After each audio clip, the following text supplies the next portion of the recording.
புதிதாய் பிறந்த குழந்தைகளைப் போல வஞ்சகமற்ற ஞானப்பாலை அருந்த ஆர்வம் உள்ளவர்களாயிருங்கள். இதை அருந்துவதால் நீங்கள் மீட்பில் வளர்வீர்கள். அல்லேலூயா. தந்தை மகன் தூயாவியார் பெயராலே.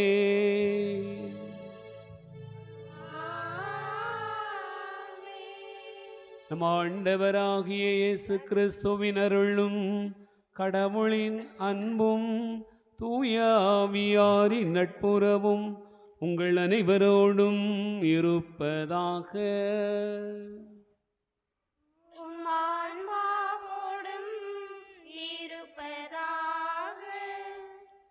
திருப்பலி முன்னுரை. இறையேசுவில் பிரியமானவர்களே, பாஸ்கா காலத்தின் 2ஆம் ஞாயிறும் இறை இரக்கத்தின் ஞாயிறுமான இன்று உள்ளத்தில் எழும் மையங்கள் நீங்கி இறைமகன் இயேசுவின் உயிர்ப்பின் மகிழ்ச்சியை பகிர்ந்து கொள்ள ஆலயம் வந்துள்ள உங்கள் அனைவரையும் புனித சூசியப்பர் அன்பிய குடும்பங்கள் சார்பாக அன்புடன் அழைக்கின்றேன். இன்றைய வாசகங்கள் இறைவனிடம் நம்பிக்கை கொள்ளவும் பகிர்ந்து வாழ்ந்திடவும் நம்மை அழைக்கின்றது. இயேசுவின் வார்த்தைகளை அருகிலிருந்து கேட்டுணர்ந்த சீடர்கள் யூதர்களுக்கு பயந்து முடங்கி கிடந்த போது அவர்களை தேற்ற இயேசு அவர்கள் முன் தோன்றி தன் சமாதானத்தை அளிக்கின்றார். மேலும் தோமாவின் ஐயம் தவிர்த்து இறுதி மூச்சு வரை இறைவனுக்காய் சான்று பகிர்ந்திடும் உறுதியான உள்ளத்தை தருகின்றார் இயேசு. எனவே அன்பானவர்களே, ஐயம் தவிர்த்து நம்பிக்கை கொண்டவர்களாய், கண்டவர்களை விட காணாமல் நம்புகிறவர்களாய், பகிர்ந்துண்டு வாழும் நல்லெண்ணங்கள் கொண்டவர்களாய், இறையிறக்கத்தை பெற்று சாட்சிய வாழ்வு வாழ திருப்பலியில் இறையருள் கேட்போம். மேலும் இன்றைய திருப்பலியை சிறப்பிக்கும் புனித சூசியப்பர் அன்பிய குடும்பங்களை இறைவன் ஆசீர்வதித்து வழிநடத்த அருள் கேட்டு இணைவோம். இறையேசுவின் அன்பின் வழி. ஆண்டவர் இயேசு கிறிஸ்துவில் அன்பு நிறைந்த சகோதர சகோதரிகளே, இன்று பாஸ்கா காலத்தினுடைய 2வது ஞாயிற்றுக்கிழமையை இறையிறக்கத்தின் ஞாயிறு என்று நாம் கொண்டாட அழைக்கப்படுகிறோம். ஆண்டவருடைய இரக்கத்தையும் அருளையும் பெற்றுக்கொண்ட சீடர்களைப் போல நாமும் இறையருளை பெற்றுக்கொள்ள மன்றாடுவோம். இந்த திருப்பலியில் பின்வரும் கருத்துகளுக்காக ஜெபிப்போம். அந்தோணியம்மாள் அந்தோணி ஒப்புக்கொடுக்கக்கூடிய மரித்தோர் 16வது நாள் நினைவு திருப்பலியாக குடும்பத்தில் மரித்த கணவர் அந்தோணி அவர்களுடைய ஆன்மா இறைவனுக்கு இளைப்பாற்றி அடைய வேண்டுவோம். விஜயகுமார், பூமணி மற்றும் செல்வன், பமிலா மேரி ஒப்புக்கொடுக்கக்கூடிய மரித்தோர் 16வது நாள் நினைவு திருப்பதி குடும்பத்தில் மரித்த அப்பா அந்தோணி அவர்களுடைய ஆன்மா இறைவனுக்கு இளைப்பாற்றி அடையும்படியாகும். மரித்த சீமான், சபரிமுத்து, சபரியம்மாள், திரவியம், மரியம்மாள், அல்போன்சாள், இருதை மிக்கேல், அருள், கமலம், சாலினி, மிக்கேலம்மாள் மற்றும் யாரும் நேதான் மக்கள் இறைத்து இடைப்பாற்றி அடைய வேண்டுவோம். விஜயகுமார், ஸ்டெல்லா மேரி ஒப்புக்கொடுக்கக்கூடிய மரித்தோர் 16வது நாள் நினைவு திருப்பலி குடும்பத்தில் மரித்த அப்பா அந்தோணி அவர்களுடைய ஆன்மா இறைவனுக்கு இடைப்பாற்றி அடையும்படியாகவும், அம்மா அல்போன்சாள், தாத்தா பாட்டி அந்தோணியம்மாள், மாமா இஸ்பிரித் அந்தோணி, அத்தை அந்தோணி சவரியம்மாள் ஆகியோருடைய ஆன்மாக்கள் இறைவனுக்கு இடைப்பாற்றி அடையும்படியாகும் யாரும் நியாத ஆன்மாக்களுக்காகவும் நாம் வேண்டுவோம். அந்தோணி, சலேத், லூகாஸ், மேரி மற்றும் மிக்கேல் ராஜ், செல்வி ஒப்புக்கொடுக்கக்கூடிய மருத்துவர் 16வது நாள் நினைவு திருப்பலி குடும்பத்தில் மரித்த அந்தோணி அவர்களுடைய ஆன்மார்களுக்கு இடைப்பாற்றி அடைய வேண்டுவோம். மரித்த 16வது நாள் நினைவு திருப்பலியாக புனித பேதுரு அன்பிய குடும்பங்கள் இணைந்து ஒப்புக்கொடுக்கக்கூடிய திருப்பலி குடும்பத்தில் இந்த அன்பிய குடும்பத்தில் மரித்த அந்தோணி அவர்களுடைய ஆன்மார்களுக்கு இடைப்பாற்றியும்படியாகவும் மரித்த ஆன்மாக்களுடைய இடைப்பாற்றிக்காகவும் யாரும் நியாத ஆன்மாக்களுக்காக வேண்டுவோம். அமல்ராஜ், சுசேமாள் குடும்பத்தினர் ஒப்புக்கொடுக்கக்கூடிய மரித்தோர் 25வது ஆண்டு நினைவு திருப்பலி கிறிஸ்துவுக்குள் மரித்த தங்களது அப்பா ராசையா அவர்களுடைய ஆன்மார்களுக்கு இடைப்பாற்றி அடையும்படியாகும். மேலும் குடும்பத்தில் மரித்த ராயப்பன், பிச்சை சவரியம்மாள், சுசேயம்மாள், ஐயாக்கோட்டி, லூதம்மாள், மிக்கேல் அந்தோணி, மஞ்சு, அருட்தந்தை ஜோசப் அன்னூர், பெர்க்மான்ஸ் மற்றும் யாரும் நினையாத ஆன்மாக்களுக்காக வேண்டுவோம். அன்பரசன், கேத்ரின், மேரி ஒப்புக்கொடுக்கக்கூடிய மரித்தோர் நினைவு திருப்பலி குடும்பத்தில் மரித்த பாட்டி சவரியம்மாள் அவர்களுடைய ஆன்ம இடைப்பாற்றிக்காகவும், மரித்த சிலுவை சபரிமுத்து, அந்தோணி, அன்னம்மாள், அருளப்பன், இயேசு மிக்கேல், அந்தோணியாள், சிலுவை, வியாகப்பன், மரியம்மாள், ஸ்டெல்லா மேரி, பொன்னமையாள், மாசில்லா குழந்தைகள் மற்றும் யாரும் நியாத மக்கள் இறைவனுடைய நித்திய இடைப்பாற்றி அடைய புனித அந்தோணியார் வழியாக வேண்டுவோம். அருள், ராணி சேர்ந்து ஒப்புக்கொடுக்கக்கூடிய மரித்தோர் நினைவு திருப்பலி குடும்பத்தில் மரித்த அத்தை சவரியம்மாள் ஆன்ம இளைப்பாற்றிக்காகவும் மற்றும் மரித்த மாது, சிலுவை, சபரிமுத்து, ஜெகநாதன், யாரும் நியாத ஆன்மாக்கள் இறைவன் நித்திய இடைப்பாற்றி அடைய புனித அந்தோணியாரை நோக்கி மன்றாடுவோம். அந்தோணி, அன்னம்மாள், சிலுவை சபரிமுத்து, சபரியம்மாள், சிலுவை, அருளப்பன், இயேசு மிக்கேல், அந்தோணியம்மாள், ஜெகநாதன், ரத்தினம்மாள் ஆகியோருடைய ஆன்ம இளைப்பாற்றிக்காகவும் நாம் இப்பலியிலே வேண்டுவோம். அன்பார்ந்த சகோதர சகோதரிகளே, இக்கருத்துக்களோடு நம்முடைய வேண்டுதல்களை விண்ணப்பங்களையும் ஆண்டவருடைய திருப்பாதத்தில் வைத்து இறைவன் தாமே நம்மை ஆசீர்வதித்து வழிநடத்திட நாம் வேண்டுவோம். அன்புமிக்க சகோதர சகோதரிகளை, நம் திருமுழுக்கு நினைவாக நம்மீது தெளிக்கப்படும் இத்தண்ணீரை ஆசீர்வதித்தருளுமாறு நம் இறைவனாகிய ஆண்டவரை கெஞ்சி மன்றாடுவோமாக. அவரே நமக்கு உதவி அளித்து நாம் பெற்றுக்கொண்ட தூய ஆவிக்கு உண்மை உள்ளவர்களாக நிலைத்திருக்க அருள்வாராக. ஆண்டவரே, எல்லாம் வல்ல இறைவா, மக்களின் வேண்டல்களை கனிவாய் கேட்டருளும். வியத்தகு முறையில் எங்களை படைத்தீர் என்றும் அதிலும் வியத்தகு முறையில் எங்களை மீட்டருளினீர் என்றும் நினைவு கூறும் எங்களுக்காக இத்தண்ணீர் மீது உமது ஆசியை பொழிந்தருளும். ஏனெனில் நிலத்தை வளப்படுத்தவும் எங்கள் உடலுக்கு புத்துணர்வும் தூய்மையும் தரவும் இத்தண்ணீரை படைத்தீர். உமது இரக்கத்தின் கருவியாகவும் இத்தண்ணீரை அமைத்தீர். எவ்வாறெனில் தண்ணீரின் வழியாக மக்களின் அடிமைத்தலையை அகற்றினீர். பாலை நிலத்தில் அவர்களது தாகத்தை தணித்தீர். அதன் வழியாக மனித இனத்தோடு நீர் செய்ய இருந்த புதிய உடன்படிக்கை இறைவாக்கினர் முன்னறிவித்தனர். இறுதியாக யோர்தானில் கிறிஸ்து புனிதமாக்கிய தண்ணீரின் வழியாக பாவக் கரைபடிந்த எங்கள் மனித இயல்பை புதுப்பிறப்பு அளிக்கும் திருமுழுக்கினால் கழுவி புதுப்பித்தீர். ஆகவே நாங்கள் பெற்றுக்கொண்ட திருமுழுக்கு நினைவாக இத்தண்ணீர் இருப்பதாக. பாஸ்கா பெருவிழாவில் திருமுழுக்கு பெற்ற எங்கள் சகோதரர் சகோதரிகளோடு நாங்களும் ஒன்று சேர்ந்து மகிழ்ச்சி கொள்ள செய்தருள வேண்டும் என்று எங்கள் ஆண்டவராகிய கிறிஸ்து வழியாக உம்மை மன்றாடுகிறோம். எல்லாம் வல்ல இறைவா, தண்ணீர் வளம் பெறதில் ஒப்பிட வேண்டும் என்று இறைவாக்கினர் எலிசா வழியாக கற்பித்தீர். உமது படைப்பு பொருளாகிய இந்த உப்பை பரிவிரக்கத்துடன் புனிதப்படுத்தியருள உம்மை தாழ்மையுடன் வேண்டுகிறோம். ஆண்டவரே, உப்பு கலந்த இந்த தண்ணீர் தெளிக்கப்படுகிற இடமெல்லாம் தீயோனின் தாக்குதல் அனைத்தும் தோல்வியுறச் செய்வீராக. தூய ஆவியார் உடனிருந்து எங்களை இடையராது காத்திருள வேண்டும் என்று எங்கள் ஆண்டவராகிய கிறிஸ்து வழியாக உம்மை மன்றாடுகிறோம்.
எல்லாம் வல்ல இறைவன் நம் பாவங்களிலிருந்து நம்மை தூய்மைப்படுத்துவாராக. இந்த நற்கருணை கொண்டாட்டத்தின் வழியாக அவர் தம்முடைய ஆட்சியின் விருந்தில் பங்கு கொள்ள நம்மை தகுதி பெற செய்தருள்வாராக. ஆமென்.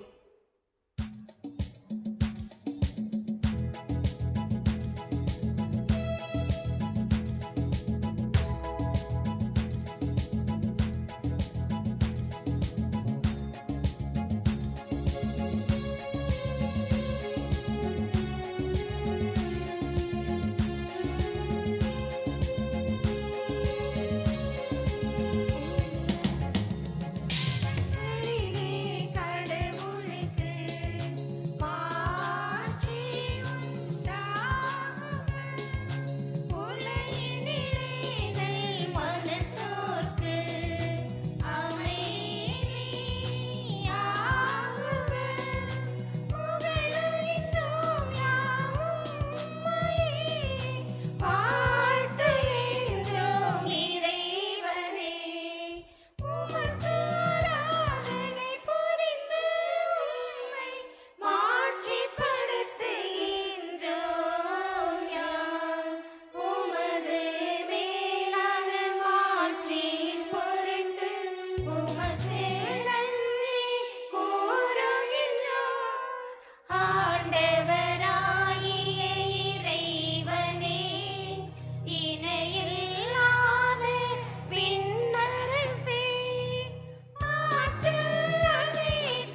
மன்றாடுவோமாக. என்றென்றுமுள்ள இரக்கத்தின் இறைவா, மீண்டும் மீண்டும் நாங்கள் கொண்டாடு பாஸ்கா விழாவிலே உமக்கு அர்ப்பணிக்கப்பட்ட மக்களின் நம்பிக்கையை நீர் தூண்டுகின்றீர். நீர் வழங்கிய இவ்வருளை பெருக்குகின்றீர்.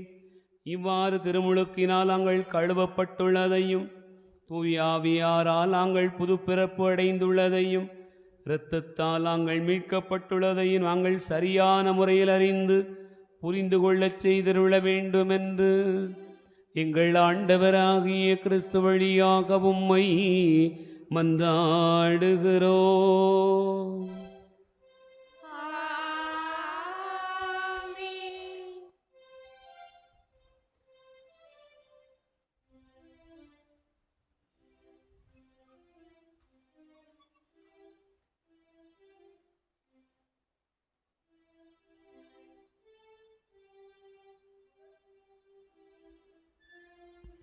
முதல் வாசகம். ஒரே உள்ளமும் ஒரே உயிருமாய் இருந்தன. திருத்தூதர் பணிகள் நூலிலிருந்து வாசகம். அதிகாரம் 4, இறை வார்த்தைகள் 32 முதல் 35 வரை. திருத்தூதர் பணிகள் நூலிலிருந்து வாசகம். அதிகாரம் 4, இறை வார்த்தைகள் 32 முதல் 35 வரை. அந்நாட்களில் நம்பிக்கை கொண்ட மக்கள் அனைவரும் ஒரே உள்ளமும் ஒரே உயிருமாய் இருந்தனர். அவர்களுள் எவரும் தமது உடைமைகளை தம்முடையதாக கருதவில்லை. எல்லாம் அவர்களுக்கு பொதுவாய் இருந்தது. திருத்தூதர் அனைவரும் ஆண்டவர் இயேசு உயிர்த்தெழுந்தார் என மிகுந்த வல்லமையோடு சான்று பகர்ந்து வந்தனர். அவர்கள் அனைவரும் மக்களின் நல்லெண்ணத்தை மிகுதியாய் பெற்றிருந்தனர். தேவையில் உழல்வோர் எவரும் அவர்களுள் காணப்படவில்லை. நிலபுலன்களை அல்லது வீடுகளை உடையோர் அவற்றை விற்று அந்த தொகையை கொண்டு வந்து திருத்தூதருடைய காலடியில் வைப்பர். அது அவரவர் தேவைக்கு தக்கவாறு பகிர்ந்து கொடுக்கப்படும். இது ஆண்டவர் வழங்கும் அருள்வாக்கு.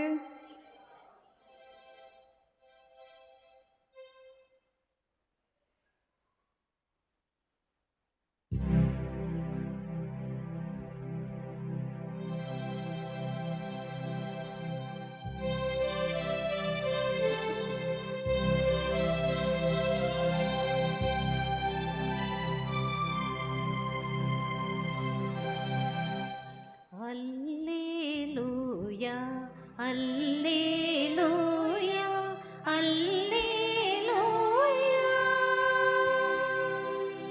அல்லேலூயா அல்லேலூயா அல்லேலூயா. ஆண்டவருக்கு நன்றி செலுத்துங்கள், ஏனெனில் அவர் நல்லவர். என்றென்றும் உள்ளது அவரது பேரன்பு. என்றென்றும் உள்ளது அவரது பேரன்பு என இஸ்ரவேல் மக்கள் சாற்றுவார்கள். அல்லேலூயா அல்லேலூயா அல்லேலூயா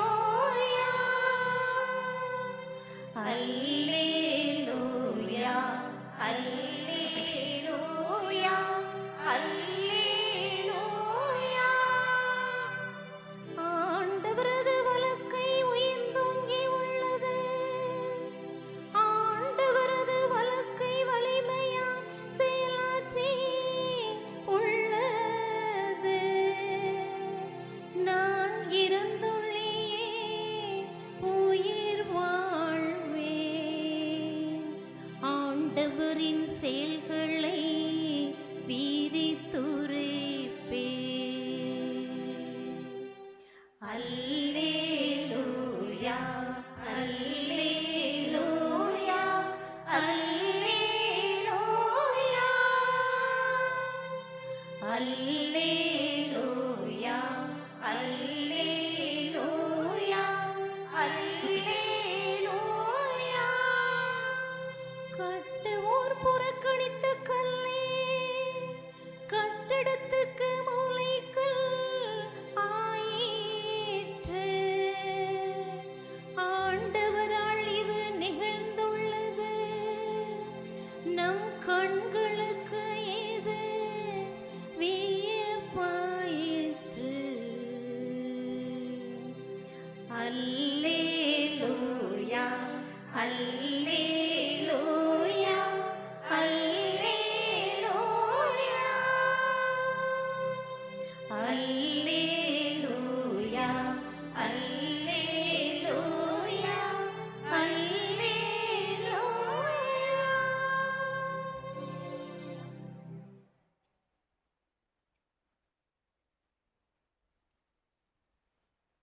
இரண்டாம் வாசகம்.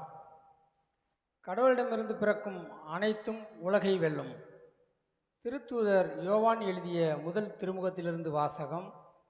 அதிகாரம் 5, இறை வார்த்தைகள் 1 முதல் 6 முடிய. திருத்தூதர் யோவான் எழுதிய முதல் திருமுகத்திலிருந்து வாசகம்.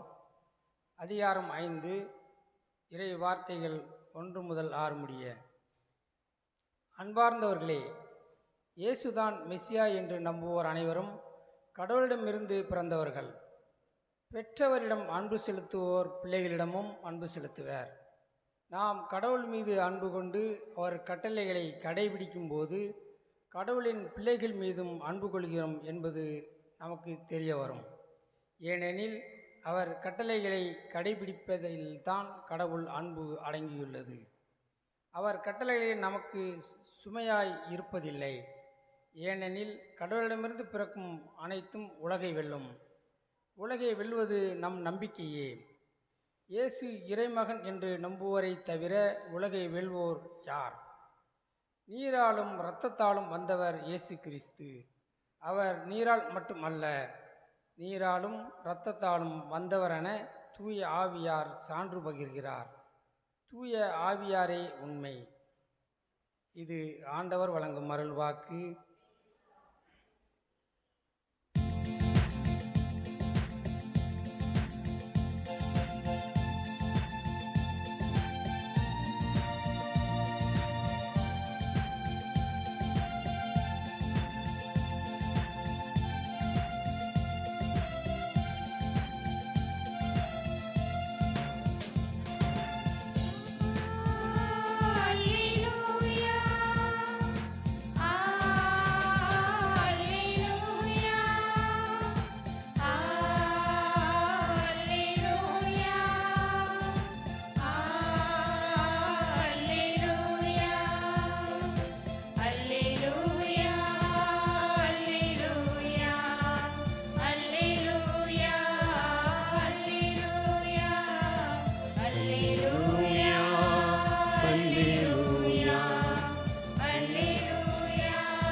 ஆண்டவர் உங்களோடு இருப்பாராக.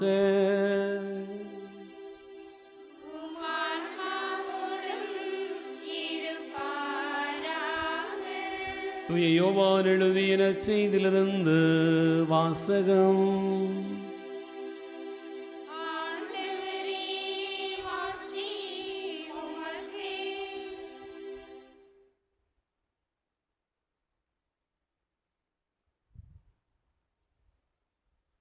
யோவான் நற்செய்தி அதிகாரம் 20. இறைவார்த்தைகள் 19 முதல் 31 முடிய. அந்த வாரத்தின் முதல் நாள், அது மாலை வேளை. யூதர்களுக்கு அஞ்சி சீடர்கள் தாங்கள் இருந்த இடத்தின் கதவுகளை மூடி வைத்திருந்தார்கள். அப்போது இயேசு அங்கு வந்து அவர்கள் நடுவில் நின்று, உங்களுக்கு அமைதி உரித்தாகுக என்று வாழ்த்தினார். இவ்வாறு சொல்லியபின் அவர் தம் கைகளையும் விலாவையும் அவர்களிடம் காட்டினார். ஆண்டவரை கண்டதால் சீடர்கள் மகிழ்ச்சி கொண்டார்கள். இயேசு மீண்டும் அவர்களை நோக்கி, உங்களுக்கு அமைதி உரித்தாகுக. தந்தை என்னை அனுப்பியது போல நானும் உங்களை அனுப்புகிறேன் என்றார். இதைச் சொன்னபின் அவர் அவர்கள் மேல் ஊதி, தூய ஆவியை பெற்றுக்கொள்ளுங்கள். எவருடைய பாவங்களை நீங்கள் மன்னிப்பீர்களோ அவை மன்னிக்கப்படும், எவருடைய பாவங்களை மன்னியாதிருப்பீர்களோ அவை மன்னிக்கப்படா என்றார். 12 ஒருவரான திதிம் என்னும் தோமா இயேசு வந்தபோது அவர்களோடு இல்லை. மற்ற சீடர்கள் அவரிடம், ஆண்டவரை கண்டோம் என்றார்கள். தோமா அவர்களிடம், அவருடைய கைகளில் ஆணிகளால் ஏற்பட்ட தழும்பை பார்த்து அதில் என் விரலை விட்டு அவர் விலாவில் என் கையை இட்டாலன்றி நான் நம்ப மாட்டேன் என்றார். 8 நாட்களுக்கு பின் அவருடைய சீடர்கள் மீண்டும் உள்ளே கூடியிருந்தார்கள். அன்று தோமாவும் அவர்களோடு இருந்தார். கதவுகள் பூட்டப்பட்டிருந்தும் இயேசு உள்ளே வந்து அவர்கள் நடுவில் நின்று, உங்களுக்கு அமைதி உரித்தாகுக என்று வாழ்த்தினார். பின்னர் அவர் தோமாவிடம், இதோ என் கைகள், இங்கே உன் விரலை இடு, உன் கையை நீட்டி என் விலாவில் இடு, ஐயம் தவிர்த்து நம்பிக்கை கொள் என்றார். தோமா அவரை பார்த்து, நீரே என் ஆண்டவர், நீரே என் கடவுள் என்றார். இயேசு அவரிடம், நீ என்னை கண்டதால் நம்பினாய், காணாமலே நம்புவோர் வேறு பெற்றோர் என்றார். வேறு பல அருமடையாளங்களையும் இயேசு தம் சீடர்கள் முன்னிலையில் செய்தார். அவையெல்லாம் இந்நூலில் எழுதப்படவில்லை. இயேசுவே இறைமகனாகிய மெசியா என நீங்கள் நம்புவதற்காகவும் நம்பி அவர் பெயரால் வாழ்வு பெறுவதற்காகவுமே இந்நூலில் உள்ளவை எழுதப்பெற்றுள்ளன. ஆண்டவரின் அருள்வாக்கு. கிறிஸ்துவே உமக்கு புகழ்.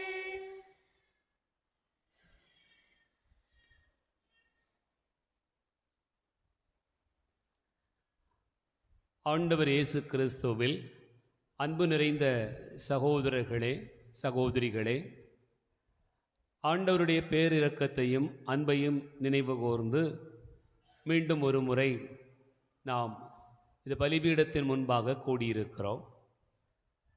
ஆண்டவர் நம்மை எவ்வளவு அன்பு செய்கிறார் என்பதனை இந்த நாட்களிலே, இந்த உயிர்ப்பின் கொண்டாட்டங்களிலே நாம் அறிந்து வருகிறோம். பாஸ்கா காலத்தினுடைய 2வது ஞாயிற்றுக்கிழமையை இறை இரக்கத்தின் ஞாயிறு என்று திருச்சபை அழைப்பு கொடுத்து சிந்திக்க நம்மை தூண்டுகிறது. ஆண்டவருடைய இரக்கத்தை, மன்னிப்பை பெற்றுக்கொண்ட சீடர்கள் தாங்கள் பெற்றுக்கொண்ட மன்னிப்பை, இரக்கத்தை, தாங்கள் கண்டதை கேட்டதை அவர்கள் அறிவிக்க புறப்பட்டு போனார்கள் என்பதை இந்த நாட்களிலே நாம் வாசிக்க கேட்டிருக்கிறோம். அன்பார்ந்தவர்களே, இன்றைய வாசகங்கள் வழியாக இறைவன் நமக்கு வெளிப்படுத்துகிற செய்தி என்ன என்பதனை நாம் சிந்தித்து பார்ப்போம். ஒரு நிமிடம் கண்களை மூடுவோம், கரங்களை குவிப்போம், ஆண்டவரை நோக்கி ஜெபிப்போம். எங்கள் அன்பின் பரலோக பிதாவே, இனிய காலை பொழுதில் எங்கள் எல்லோரையும் நீர் ஆசீர்வதிப்பதற்காக உமக்கு நன்றி. இந்த நாளிலே ஆண்டவரே, உமது வார்த்தை எங்களுக்கு வெளிப்படுத்துகிற உண்மையை ஆய்ந்தறிந்து பயணிக்க எங்களுக்கான ஞானத்தை தருவீராக. நாங்கள் பெற்றுக்கொள்கிற எல்லா செய்திகளும் ஆண்டவரை நீர் வெளிப்படுத்துகிற உண்மை என்பதை நாங்கள் அறிந்து கொள்வதற்கான அருளை தாரும். சிறப்பாக இந்த நாளிலே எங்களுடைய மனக்கண்களை திறந்தருளும்.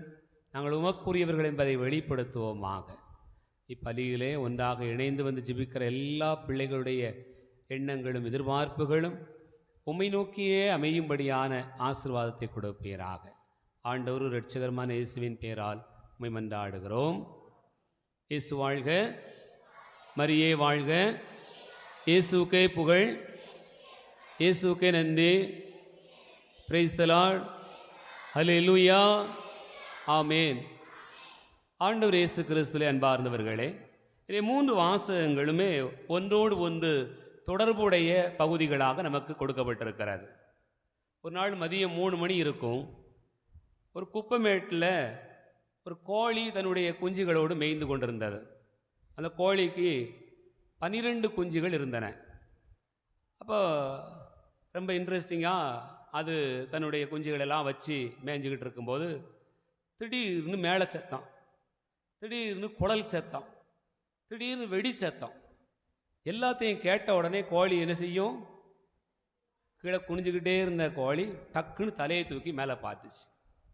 மேலே பார்த்தா ரோட்டில் எல்லாரும் அந்தோணியார் சப்பரத்தை வச்சு இழுத்துட்டு போகிறாங்க. ஊரே கூடி போய்கிட்டு இருக்கு. ஒரே மேளதாளத்தோட, பாட்டு முழக்கத்தோட எல்லாரும் போய்கிட்டு இருக்காங்க. அப்போ இந்த கோழி ஆண்டவரை பார்த்து சொன்னிச்சான், ஆண்டவரே, நீர் பெரிய ஆள், பாரும் எவ்வளோ பேர் உங்கள் பின்னாடி வாரான். உமக்கு இருக்கக்கூடிய வசதிக்கு, வாய்ப்புக்கு நீர் கொஞ்சம் நெஞ்சம் இல்லை. எத்தனை பேர் உண்மையை புகழ்றான் பார்த்தீரா அப்படின்னு சொல்லி கோழி தன்னுடைய கடவுளை பார்த்து சொன்னுச்சு. கடவுள் சொன்னாரா, இருக்கிறதுலையே நீ தான் கொடுத்து வச்ச ஆள், நான்லாம் அப்படி ஒன்றும் பெரிய ஆள் கிடையாது. ஆண்டவரே நீரா இப்படி சொல்கிறீரு, அது எப்படி? நீர் எங்களையெல்லாம் படைச்சவர், நீர் தானே பெரிய ஆள், உண்மைத்தானே எல்லாரும் தேடுறாங்க. இங்கே பாரு, உன் சொல்ல கேட்குறதுக்காவது 12 பிள்ளை வச்சுருக்க, என் சொல்ல கேட்கறதுக்கு ஒரு பிள்ளையும் இல்லை. இல்லை இப்படி எடுத்துகிட்டு போகாதன்னு சொன்னால் எடுத்துகிட்டு போகிறான், இப்படி அடிக்காதன்னு சொன்னால் அடிக்கான், இப்படி ஆடாதன்னு சொன்னால் ஆடுதான். நான் என்ன செய்ய அப்படின்னு சொன்னாராம். ஆண்டவர் இயேசு கிறிஸ்துவிலே அன்பார்ந்த சகோதர சகோதரிகளே, கொஞ்ச நாளைக்கு முன்னாடி ஒரு ஹாஸ்பிட்டலுக்கு போயிருந்தேன். அந்த ஹாஸ்பிட்டலில் ஒரு தாய் தன்னுடைய பிள்ளைகளை கூட்டிகிட்டு வந்திருந்தாங்க. ஐயோ, அந்த ஹாஸ்பிட்டலில் உட்காந்துருக்கும்போது அந்த 3 பிள்ளைகளும் பண்ண சேட்டையெல்லாம் பார்த்தீங்கன்னு சொன்னால் எனக்கு என்னடா எப்படிடா இந்த அம்மா எப்படி தான் சமாளிக்க போகுதோ அப்படின்னு நான் நினச்சிக்கிட்டு இருந்தேன். ஒன்று, அந்த அம்மா தோள் மேலே ஏறி உட்காந்துருக்கு. அந்த தோள் மேலே ஏறி வச்சுட்டு மண்டையை ஆட்டுது. சின்ன கழுதை தோள் மேலே ஏறி உட்காந்துட்டு மண்டையை அப்படியே ஒரு சுற்றி விடுதான். 2வது உள்ள பையன் அந்த ஆணிக்கில் அந்த அம்மா சேலையை பிடிச்சி இழுத்துட்டு ஏமா அங்கே வாங்கான். அந்த மொத்த பையன் என்ன செய்யுதான்னு சொன்னால் நேராக போய் பக்கத்தில் ஒரு சாக்கடை இருக்குது, அதில் கலை கொண்டு எரிஞ்சுக்கிட்டே இருக்கான். இந்த அம்மா சாக்கடை பக்கத்தில் போகாதலம்பா, அவன் அப்படிம்மா. அவனை போய் இழுத்துட்டு வச்சு வந்த உடனே இந்த பையன் இதை சேலையை பிடிச்சி இழுத்துட்டு வெளியே வாம்மா. அந்த தோளில் இருக்குல்ல, உண்மையிலே குரங்கு குட்டி தான் அது. அந்த மாதிரி சேட்டை பண்ணிக்கிட்டு இருந்துச்சு. இப்போ நான் கேட்டேன், எம்மா எல்லாம் உன் பிள்ளை தானான்னு கேட்டேன். ஆமாம், எல்லாம் என் பிள்ளை தான் சாமி, என் பிள்ளைங்க தான், ஆனால் ஒன்றும் சொன்னோடி கேட்காது. எப்படி சொன்னாங்க? என் பிள்ளை தான், ஆனால் ஒன்றுமே சொன்னோடி கேட்காது அப்படின்னு சொல்லி அந்த அம்மா சொல்லிக்கிட்டு இருந்தாங்க. ஆண்டவர் இயேசு கிறிஸ்துவிலே அன்பார்ந்தவர்களே, நம்ம பிள்ளைகளும் நம்முடைய சொல்ல கேட்குதா அப்படின்னு நம்ம நினச்சி பார்க்க வேண்டியிருக்கிறாரு. எல்லாரும் நம்ம பிள்ளைங்க தான், ஆனால் என் சொல்ல கேட்குதா அப்படின்னு கேட்டு பார்க்கிற போது இன்றைய வாசகங்கள் நமக்கு ஒரு அருமையான அழைப்பை தருகிறது. என் பிள்ளை, என் பிள்ளை, என் பிள்ளைங்க, என் குடும்பம், என்னுடைய வாழ்க்கை, என்னுடைய சொத்து, என்னுடைய சுகம் என்று எப்போதும் நாம் நம்மை குறித்தே நமக்கானதாக நினைத்து கொண்டே இருப்போம் என்று சொன்னால் பல நேரங்களிலே அது நம் சொல்படி நடப்பது இல்லை. ஆனால் நாம் தான் பெற்றிருக்கிறோம், நாம் தான் வளர்க்கிறோம், நாம் தான் செலவழிக்கிறோம், நாம் தான் எல்லாத்தையும் செய்கிறோம். ஆனாலும் நம்முடைய குழந்தைகள் நம் சொற்படி கேட்கவில்லை என்று சொன்னால் அது நம் குழந்தைகளாக நாம் பார்க்கணுமா, பார்க்கக்கூடாதா? வா, சேட்டை ஒன்றாலும் நம்ம பிள்ளைங்க தான், அப்படிதானா? கல்லானாலும் கணவன், புல்லானாலும் புருஷன், அப்படியா? அப்படித்தான் ஆகிப்போச்சு. எப்படி? கல்லானாலும் கணவன், புல்லானாலும் புருஷன் சொன்ன மாதிரி பிள்ளை சேட்டை பண்ணாலும் யாருடைய பிள்ளை? நம்ம பிள்ளையா, ஊராம் பிள்ளையா? நீங்கள் எல்லாரும் அமைதியாக இருப்பதை பார்க்கிற போது நான் உண்மையிலேயே உங்களுடைய அமைதியை சம்மதமாக ஏற்றுக்கொள்கிறேன். நம்ம பிள்ளைங்களா வேற உங்கள் பிள்ளையா? நம்ம பிள்ளைங்க தான். அன்பார்ந்தவர்களே, எப்படி இருந்தாலும் நம்முடைய பிள்ளைங்க தான் அப்படின்னு நினைக்கிறோம். ஆனால் இன்றைக்கு திருத்தூதரான யோவான் நமக்கு ஒரு அருமையான செய்தியை தருகிறார். என்ன சொல்கிறார்? 1 யோவான் 5வது அதிகாரம் 5வது அதிகாரம் முதல் வசனத்தை வாசிங்க. இயேசுதான் மெசியா என்று நம்புவோர் அனைவரும் கடவுளிடமிருந்து பிறந்தவர்கள். அப்போ உங்கள் குழந்தைகள் அல்ல, அது யாருடைய குழந்தைகள்? கடவுளுடைய பிள்ளைங்க. இது கடவுளுடைய பிள்ளை என்று நீங்கள் எப்போது விட்டு கொடுக்க தொடங்குகிறீர்களோ அப்போதே உங்களுடைய வாழ்க்கையில் ஒரு புதிய மாற்றம் வருகிறது என்பதுதான் இறைவாக்கு நமக்கு கற்றுத்தருகிற பாடம். எனக்கு அன்பார்ந்த சகோதர சகோதரிகளே, உங்கள் பிள்ளைகள் உங்கள் குழந்தைகள் அல்ல, அது கடவுளுடைய பிள்ளைகள், கடவுளுக்கு அர்ப்பணிக்கப்பட்டவர்கள். அப்படி என்றால் நாம் யார்? நாம் கடவுளை சார்ந்து வாழுகிறவர்கள். கடவுள் நம்மை உருவாக்கி இருக்கிறார். நாமும் கடவுளுடைய பிள்ளைகளாக இருந்துதான் அவருடைய பிள்ளைகளை பெற்றெடுக்கிறோம் என்கிற உணர்வை நாம் பெற்றுக்கொள்ள வேண்டும் என்று இந்த பகுதி நமக்கு அழைப்பு தருகிறது. எனக்கு அன்பார்ந்தவர்களே, நாம் கடவுளுடைய பிள்ளைகளாக இருக்க வேண்டும் என்பதுதான் நமக்கு கொடுக்கப்படுகிற அழைப்பு. பல நேரங்களில் நம்முடைய வாழ்க்கையில் எல்லாம் என் பிள்ளைங்க, எல்லாம் என் குடும்பம், எல்லாம் அப்படி நினைக்கிற ஒரு சூழ்நிலையில் நாம் நம்முடைய வாழ்க்கையினுடைய சந்தோஷத்தை, நிறைவை இழக்கிறோம். ஆனால் இவையெல்லாம் கடவுள் எனக்கு தந்தவை, கடவுளுடைய பிள்ளைகள் என்று சொல்ல பழகுகிறோம் என்று சொன்னார் நாம் நிறைவாக இருக்க முடிகிறது. அன்பார்ந்தவர்களே, உலகத்தை எல்லாம் வெற்றி கொள்ள வேண்டும் என்கிற ஆசையை நிறைய மன்னர்களுக்கு யார் முதலில் தொடங்கி வைத்தார் அப்படின்னு சொன்னா மாவீரன் அலெக்சாண்டர் என்று சொல்லுவார்கள். அந்த அலெக்சாண்டர் தான் முதல்ல எல்லாருக்கும் உலகமெல்லாம் போகலாம், போரிடலாம், நாட்டை கைப்பற்றலாம், காலனி ஆதிக்கம் செய்யலாம் அப்படிங்கிறதுக்கான ஒரு தொடக்கமாக இருந்தான். ஆனா அந்த மனுஷன் அவனுடைய வாழ்க்கையில இந்த அளவுக்கு ஒரு சிந்தனை பரவலாக்கம் வருவதற்கான காரணம் என்ன அப்படின்னு நம்ம பார்த்தோம்னு சொன்னா, நாடுகளை தாண்டி போக முடியும் அப்படிங்கிற எண்ணம் அவனுக்கு வருவதற்கான காரணம் யார் என்று சொன்னா அவங்க அம்மா தான். அவங்க அம்மா என்ன சொல்லுவாளா, மகனே, நீ உன்னுடைய தந்தை பிலிப்புக்கும் எனக்கும் பிறந்தவன் அல்ல, நீ கடவுளுடைய பிள்ளை என்று சொல்லுவாளா. நீ கடவுளுடைய பிள்ளை, ஒவ்வொரு முறையும் நீ கடவுளுடைய பிள்ளை என்று சொல்லி சொல்லி சொல்லி அது அவனுடைய உள்ளத்தில் ஆழமாக பதிந்து விட்ட காரணத்தினால் அவனுடைய எண்ணங்கள் அப்படியே பறந்து விரிந்தன என்று நாம் அவனுடைய வாழ்க்கை வரலாற்றிலே பார்க்கிறோம். எனக்கு அன்பார்ந்த சகோதர சகோதரிகளே, அதைத்தான் யோவான் நமக்கு சொல்கிறார். இயேசுதான் மெசியா என்று நம்புவோர் அனைவரும் கடவுளிடமிருந்து பிறந்தவர்கள். நாம் எல்லாரும் கடவுளிடமிருந்து பிறந்தவர்கள். அதை புரிந்து கொள்ள வேண்டும். என்னப்பா இது, உங்களுக்கு ஒரு கேள்வி வரலாம், எங்கள் அம்மா அப்பா தானே எங்களை பெற்றெடுத்தாங்க, கடவுளிடமிருந்து எப்படி பிறக்க முடியும்? அன்பார்ந்தவர்களே, ஒரு நாள் நைட்டு இயேசு தன்னுடைய பணிகளை எல்லாம் முடித்துவிட்டு அமர்ந்திருக்கிற போது இயேசுவை சந்திக்க நிக்கதேம் அப்படிங்கிற ஒருத்தர் வந்தார். அவரிடத்திலே வந்து பேசி கொண்டிருக்கிறார். மறுபடியும் பிறந்தாலன்றி இதையெல்லாம் நீங்கள் புரிந்து கொள்ள முடியாது என்று இயேசு அவர்களுக்கு சொல்கிறார். உடனே நிக்கதேம் கேட்கிறார், மறுபடியும் பிறக்கிறதுனா என்ன? ஒருத்தர் மறுபடியும் வயதான பிறகு தாயினுடைய வயிற்றுக்குள்ள போக முடியுமா என்று கேட்கிறார். அப்போது ஆண்டவர் என்ன சொல்கிறார், நீரினாலும் ஆவியினாலும் பிறந்தாலன்றி ஒருவர் அதை புரிந்து கொள்ள முடியாது என்று சொல்கிறார். அப்படின்னா என்ன அர்த்தம்? எனக்கு அன்பார்ந்த சகோதர சகோதரிகளே, நாம் ஆவியில் பிறப்பது, ஆண்டவருக்குள் பிறப்பது. ஆகவே பிறந்துவிட்ட ஒருவர் மீண்டுமாக தாயின் வயிற்றுக்குள்ளாக போவதில்லை. மாறாக அவர் தன்னுடைய வாழ்க்கையை ஆவியினால் ஆண்டவருக்குள் பிறக்க செய்கிறது. இந்த பிறப்பைத்தான் நாம் கடவுளுடைய பிள்ளைகளாய் பிறக்கிறோம் என்கிற பிறப்பாக இன்றைக்கு யோவான் நமக்கு சொல்கிறார். அன்பார்ந்தவர்களே, இந்த கடவுளின் பிள்ளைகளாக பிறக்க வேண்டும் என்று சொல்லப்படுகிற இந்த செய்தியிலே நாம் கடவுளிடமிருந்து பிறந்தவர்கள் என்று சொன்னால் என்ன செய்யணும்? நாம் என்ன செய்யணும்? அடுத்த வசனம் நமக்கு சொல்கிறது. 1 யோவான் 5வது அதிகாரம் 2வது வசனத்தை வாசிங்க. நாம் கடவுள் மீது அன்பு கொண்டு அவர் கட்டளைகளை கடைப்பிடிக்கும் போது கடவுளின் பிள்ளைகள் மீதும் அன்பு கொள்ளுகிறோம் என்பது நமக்கு தெரிய வரும்.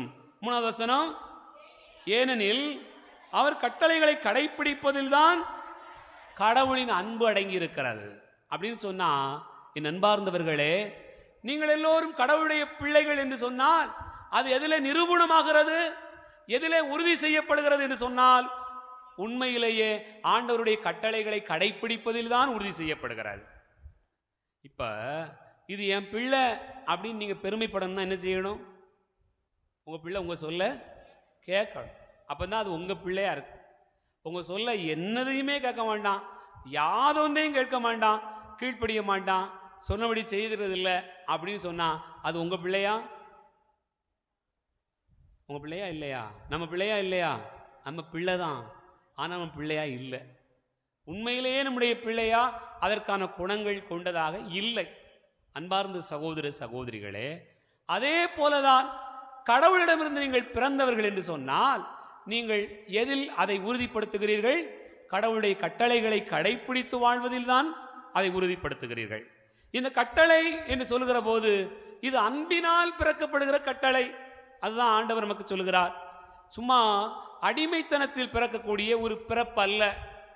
நீ பாருங்க, ஊதாரி மைந்தனுடைய ஓமையிலே அந்த மூத்த மகன் வீட்டிற்குள் வருவதற்கு தயங்கி கொண்டிருப்பான். நான் வரமாட்டேன், நான் அடிமை போன்று உம்முடைய வீட்டில் இத்தனை காலம் உழைத்து கொண்டிருந்தேனே என்று அவன் சொல்லுவான். அப்போதுதான் தந்தை அன்பொழுது அவனை பேசுவார். மகனே, என்னுடையதெல்லாம் உன்னுடையதுதான். அப்படி பார்க்கிற அன்பொழுகு பழகுகிற அந்த மகனுக்குத்தான் இல்லத்தில் இடம் உண்டு என்பதை அவர் வெளிப்படுத்துகிறார்.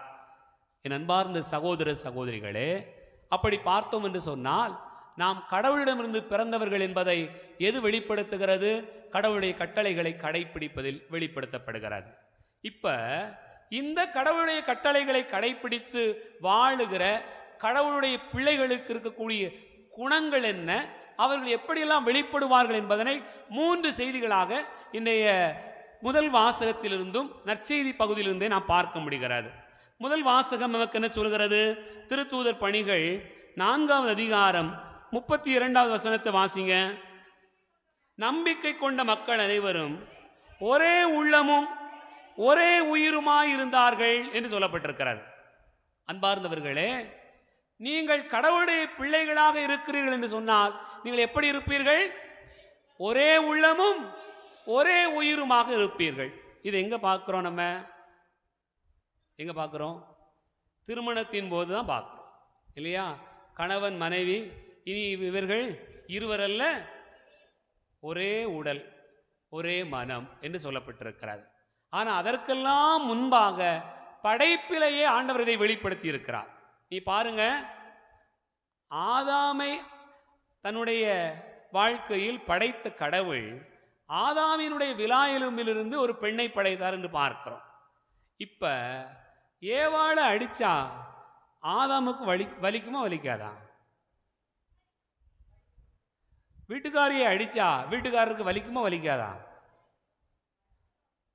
வீட்டுக்காரரை அடிச்சா வீட்டுக்காரிக்கு வலிக்குமா வலிக்காதா? போங்க, உங்கள்கிட்டலாம் போய் யாராவது சொல்லுவாங்களா இப்படி பேச? எவ்வளோ காலம் கேட்டுட்டு இருக்கேன். ஆமாம் இல்லைன்னா இல்லைனா சொல்லுங்க. எங்கள் வீட்டுக்காரரை அடிச்சாச்சுன்னா எனக்கு ரொம்ப வலிக்கும் சாமி, கை தூக்கம். அப்போ பெண்களே, மானம் காக்க வந்த மக்களே, ஒருத்தராக கை தூக்கம் பார்ப்போம். ஆமாம், வயசான பாட்டிமார் பின்னாடி இருக்கக்கூடிய பெரிய ஆளுக்க தான் ஆமாம் வலிக்குன்னு சொல்கிறாங்க. ஏன்னு கேட்டால் அவர் போய் சேர்ந்துட்டார் சாமி, அதனால் வலிச்சாருன்னா வலிக்கட்டார். கிறிஸ்துவிலே அன்பார்ந்த சகோதர சகோதரிகளே, ஒரே உடலும் ஒரே உயிருமா இருத்தல் என்றால் என்ன? பாருங்க, காலில் தானே அடிபட்டுச்சு, காலில் முள்ளு குத்திட்டு, கண்ணில் ஏன் தண்ணி வருது?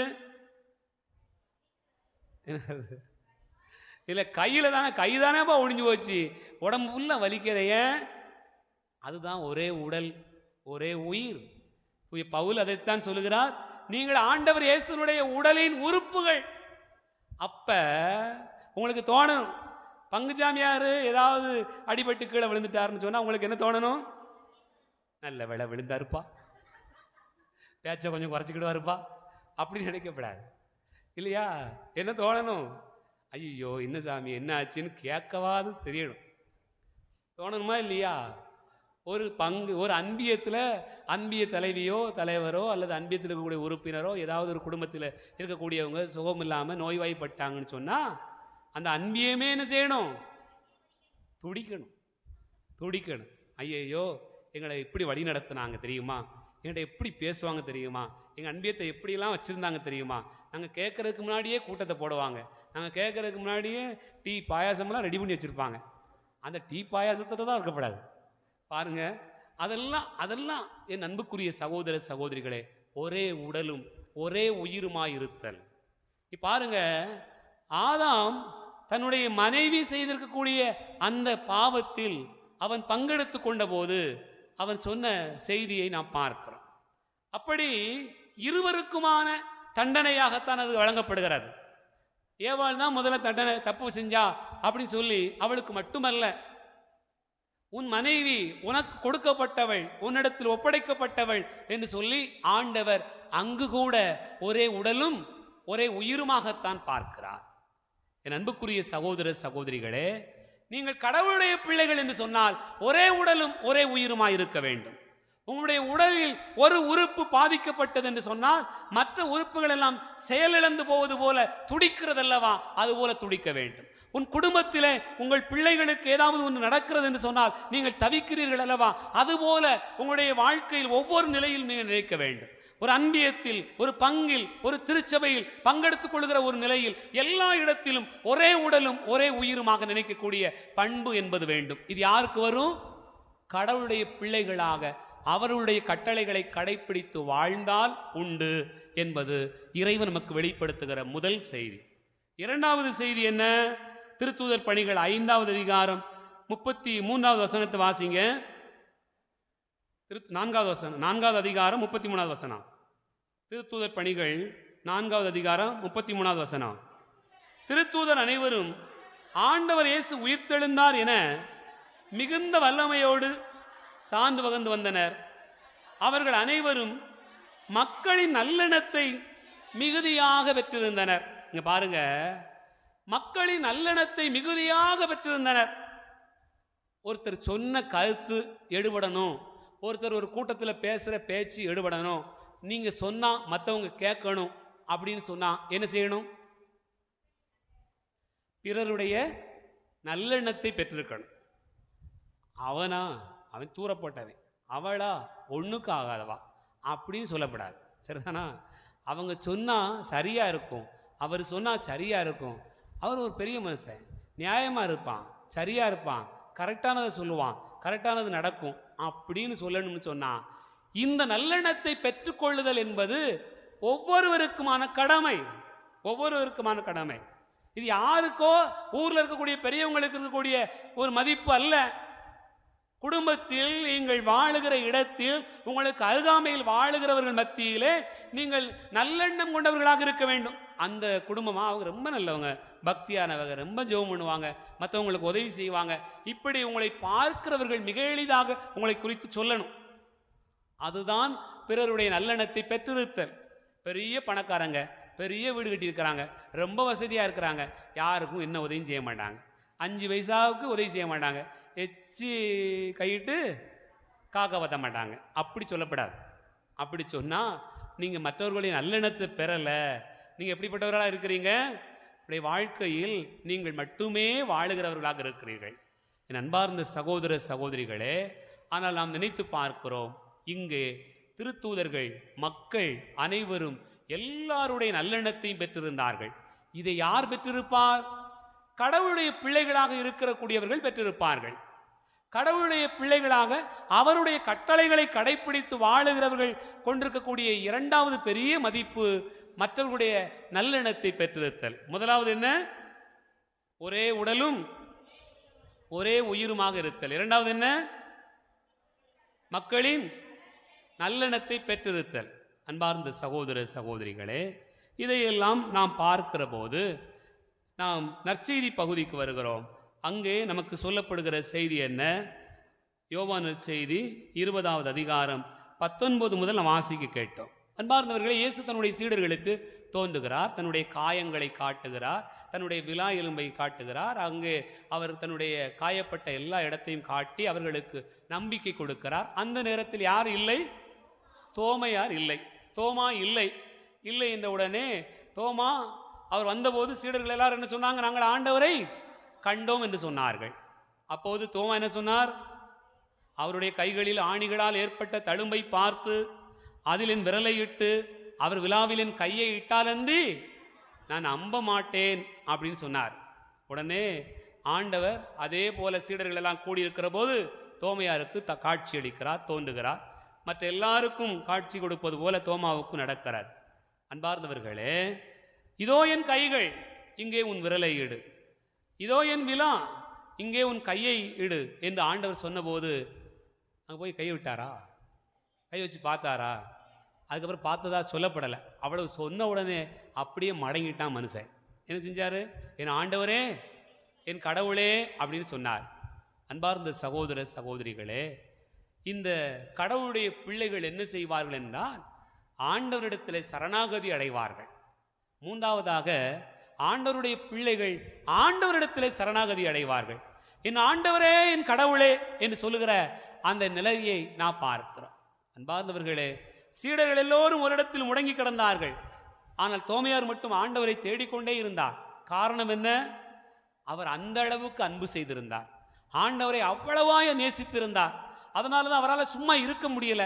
எல்லா சீடர்களையும் போல கதவடைச்சிட்டு இருக்க முடியல, வெளியே போயிட்டார். ஆண்டவரை தேடிக்கொண்டு பயணித்தார்.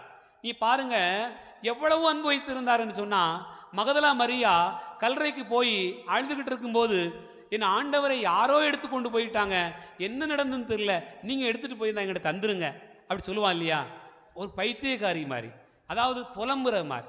எவ்வளவு அன்புன்னு சொன்னா, அவரையே நினைத்து கொண்டிருக்கக்கூடிய ஒரு அன்பு. இங்க கிட்டத்தட்ட தோமையாருடைய அன்பும் அப்படித்தான். அவரை நினைத்து கொண்டிருந்ததனால் அறைக்குள் அவரால் அடங்கி கிடக்க முடியவில்லை. அறையை விட்டு வெளியே வந்தார், ஒவ்வொரு இடமாக தேடி அலைந்தார். அந்த ஆண்டவரை சந்தித்த போது, என் ஆண்டவரே என் கடவுளே என்று சொன்னார். அதுதான் கடவுளுடைய பிள்ளைகளுக்கு இருக்கக்கூடிய மூன்றாவது பெரிய பண்பு.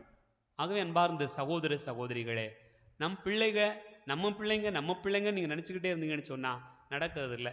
நீங்கள் என்ன செய்யணும்? நீ கடவுளுடைய பிள்ளைடா, நீங்கள் கடவுளுடைய பிள்ளை. நீ ஆண்டவரை தேடணும், ஆண்டவருக்குள்ளே இருக்கணும், ஆண்டவருடைய வார்த்தைகளை கேட்கணும், ஆண்டவருக்குரிய வழிகளை நீ வளரணும் அப்படின்னு சொல்லி நீங்கள் வளர்த்தெடுக்கணும். அப்படி வளர்த்தெடுத்தா என்ன நடக்கும்? கடவுளுக்குரிய பிள்ளைகள் கடவுளுடைய கட்டளைகளை கடைபிடிப்பார்கள். கடவுளுக்குரிய பிள்ளைகள் கடவுளுடைய கட்டளைகளை கடைபிடித்து வாழுகிற போது அவர்களுக்கு கிடைக்கக்கூடிய 3 பரிசு என்ன? ஒன்று,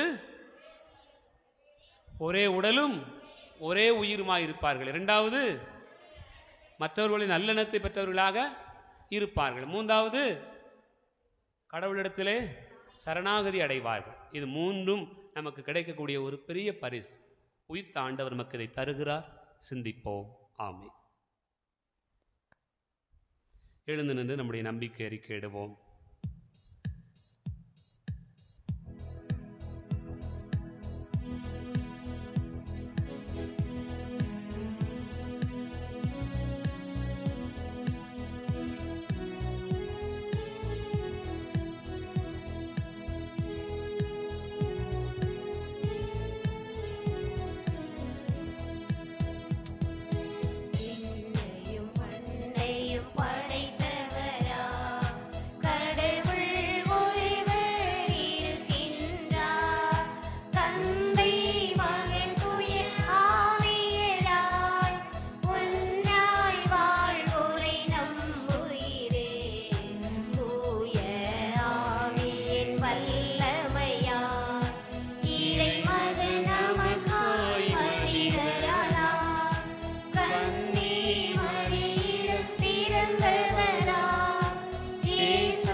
அரியணை கொண்டே இருக்கின்றார்.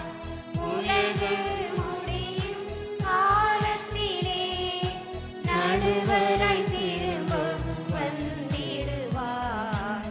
தூய ஆவியாரை நம்புகிறே, பாரினில் அவர் துணை வேண்டுகிறே. பாவ மன்னிப்பில் தூய்மை பெற்று பரிகார வாழ்வில் நிலைத்திடுவே. திரு அவை உரைப்பதை நம்புகிறே, புனிதர்கள் உறவை நம்புகிறே. உடலின் உயிர்ப்பை நிலை வாழ்வை உறுதியுடனே நம்புகிறே.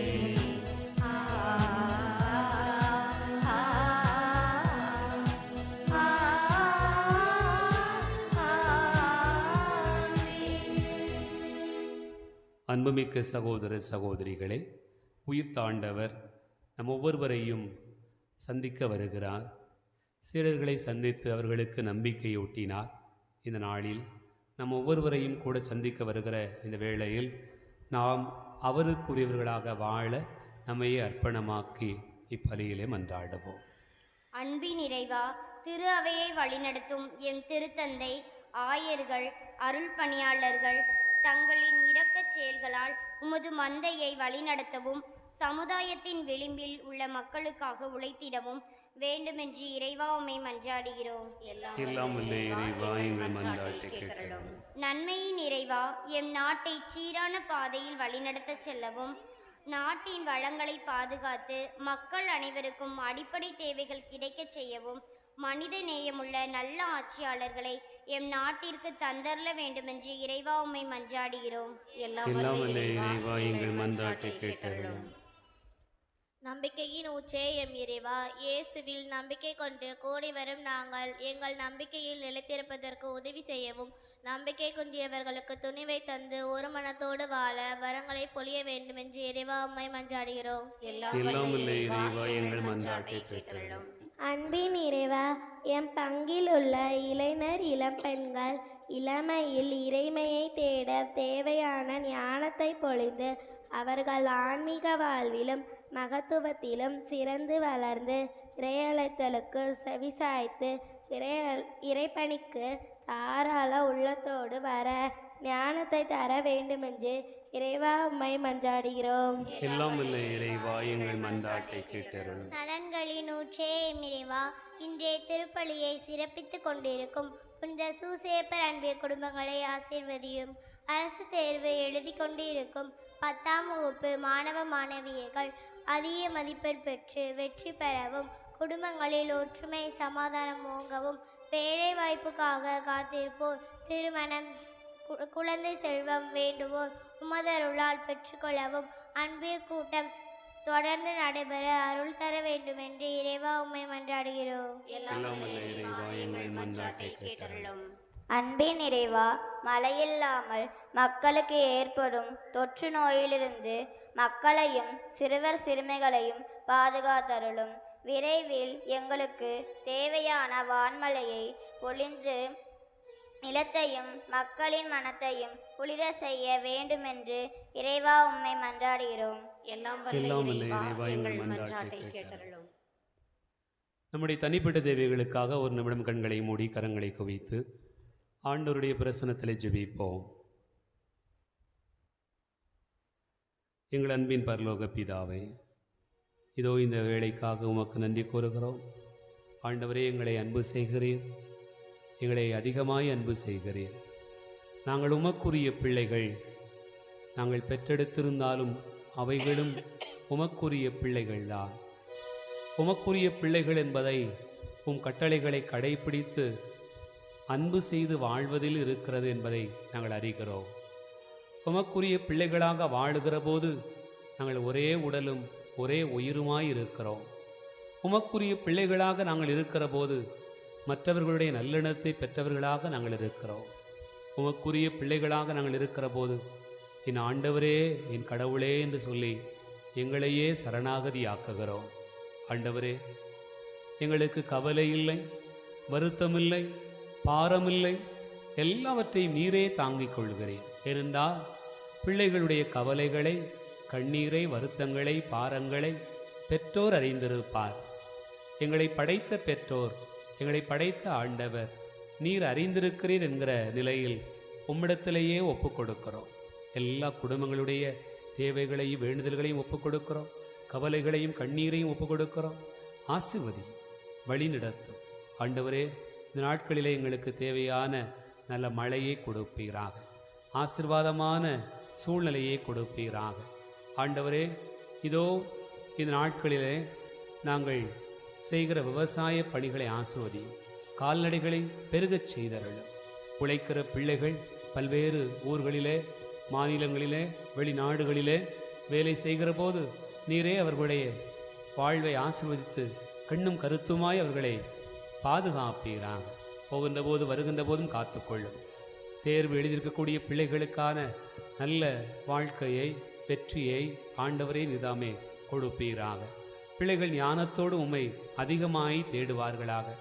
நாங்கள் ஆண்டவருடைய பிள்ளைகள், முதலில் ஆண்டவரையே முன்வைப்போம்.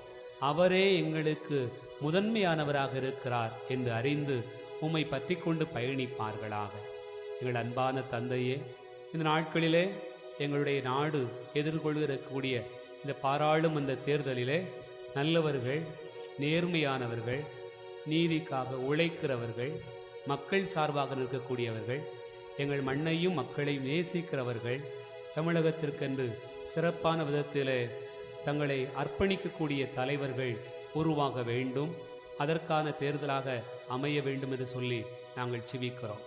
எந்த விதத்திலும் குழப்பமோ பணத்திற்கோ யாரும் அடிபணியாமல் நீதியானதை தேர்ந்தெடுக்கிற பிள்ளைகளாக நீரே மாற்றுவீராக.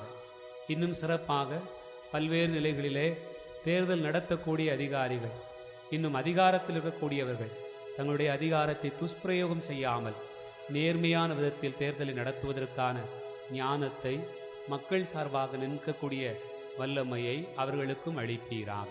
இந்த வேளையிலே செபிக்கிறோம். ஆண்டவரை பலியிலே கலந்து கொள்கிற எல்லா பிள்ளைகளையும் ஆசிர்வதி, எல்லாருடைய தேவைகளையும் சந்தி.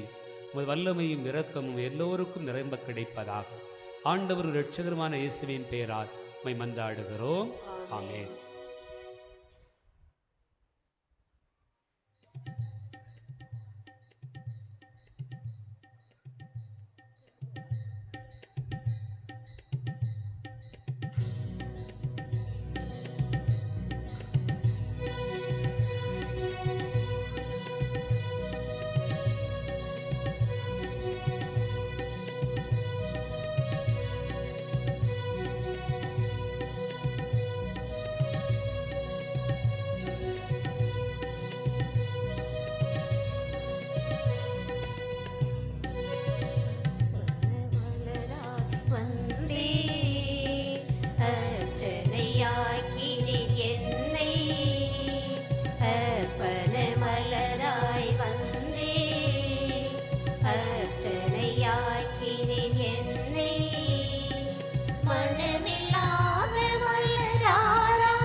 சகோதர சகோதரிகளே, என்னுடையது உங்களுடையதுமான இந்த பலி எல்லாம் வல்ல தந்தையாக இவனுக்கு ஏற்றதாகும்படி செவியுங்கள். ஆண்டவர் தமது பெயரின் புகழ்ச்சிக்காகவும் ஆட்சிக்காகவும் நமது நன்மைக்காகவும் புனித திரு அவை அனைத்து நலனுக்காகவும் மது கையிலிருந்து பலியை ஏற்றுக்கொள்வாராக.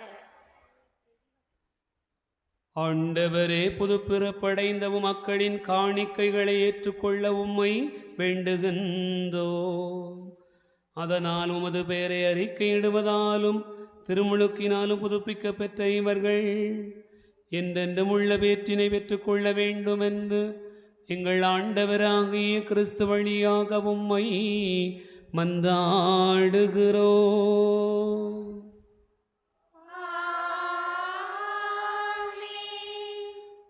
ஆண்டவர் உங்களோடு இருப்பாராக.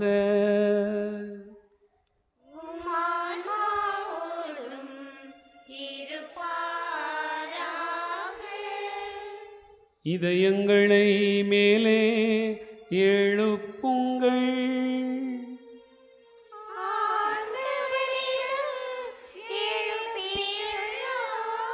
நம் இறைவனாகிய ஆண்டவருக்கு நன்றி கூறுவோம்.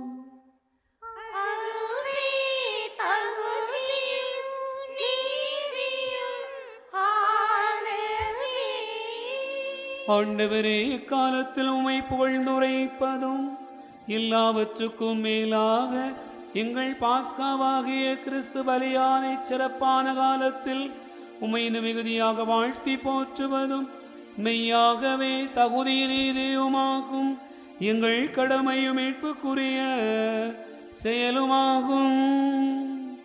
கிறிஸ்து வழியாகவே ஒளியின் மக்கள் நிலைவாழ்வில் நுழைகின்றனர். விண்ணரசின் கதவுகள் நம்பிக்கையாளருக்கு திறந்துவிடப்படுகின்றன. ஏனெனில் சாவுக்குரிய எங்கள் வாழ்வும் அவரது சாவால் மீட்படைந்து அவரது உயிர்ப்பிலே அனைவரது வாழ்வும் உயிர்த்தெழலாயிற்று. ஆகவே பாஸ்கா மகிழ்ச்சி பொங்க அனைத்துலகின் மாந்தர நிவர் மக்களிக்கின்றனர். அவ்வாறே ஆற்றல் மிக்கோரும் அதிகாரம் கொண்ட தூதர்களும் முதுமாட்சிமை புகழ்ந்து முடிவின்றி பாடுவதாவது: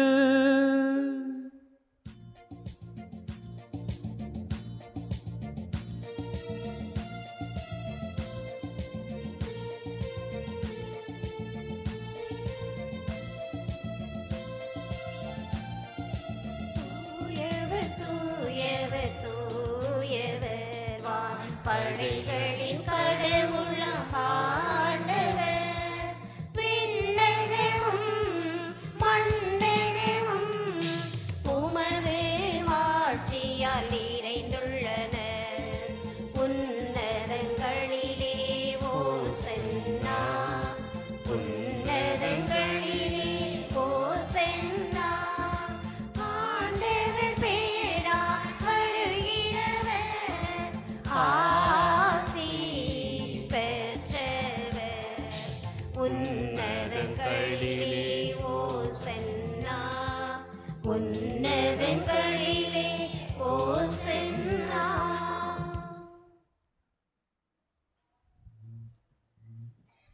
ஆண்டவரே, நீர் மெய்யாகவே தூயவர், தூய்மை அனைத்துக்கும் ஊற்று. ஆகவே உம்முடைய ஆவியை பொழிந்து இக்காணிக்கைகளை தூய்மைப்படுத்த உம்மை வேண்டுகிறோம். இவ்வாறு எங்கள் ஆண்டவர் இயேசு கிறிஸ்துவின் உடலாகவும் இரத்தமாகவும் எங்களுக்கு இவை மாறுவனவாக. அவர் பாடுபட உளம் கனிந்து தம்மை கையளித்த போது அப்பத்தை எடுத்து நன்றி செலுத்தி அதை பெற்று தம் சீடர்களுக்கு அளித்து அவர் கூறியதாவது: அனைவரும் இதிலிருந்து பெற்று உண்ணுங்கள், ஏனெனில் இது உங்களுக்காக கையளிக்கப்படும் என் உடல்.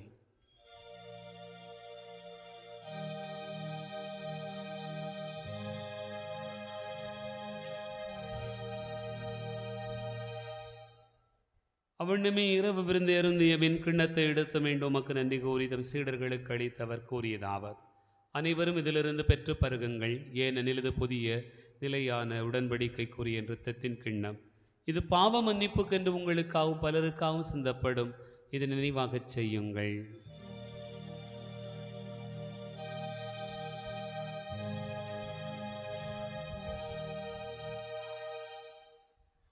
நம்பிக்கையின் மறை பொருள்: கிறிஸ்து மரித்தார்,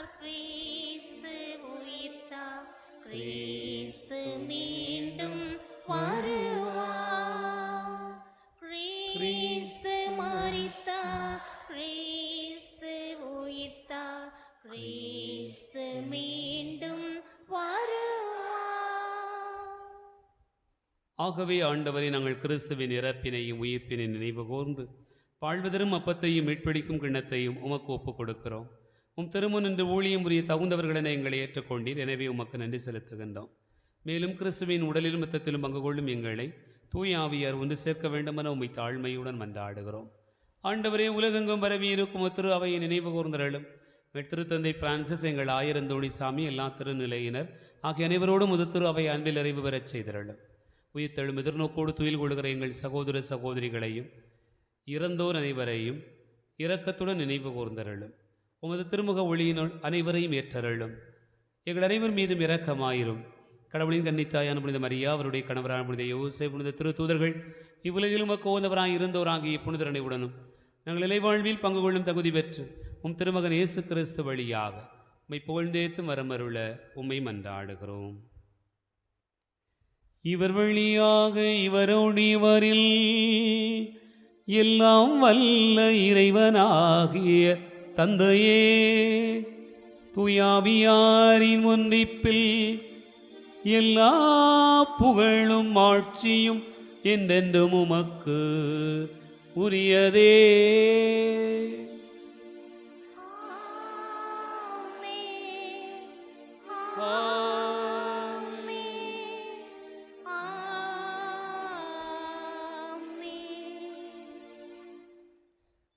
நம் ஆண்டவர் இயேசு கிறிஸ்து கற்றுக் கொடுத்தவாறு விண்ணக தந்தையை நோக்கி ஜெபிப்போம்.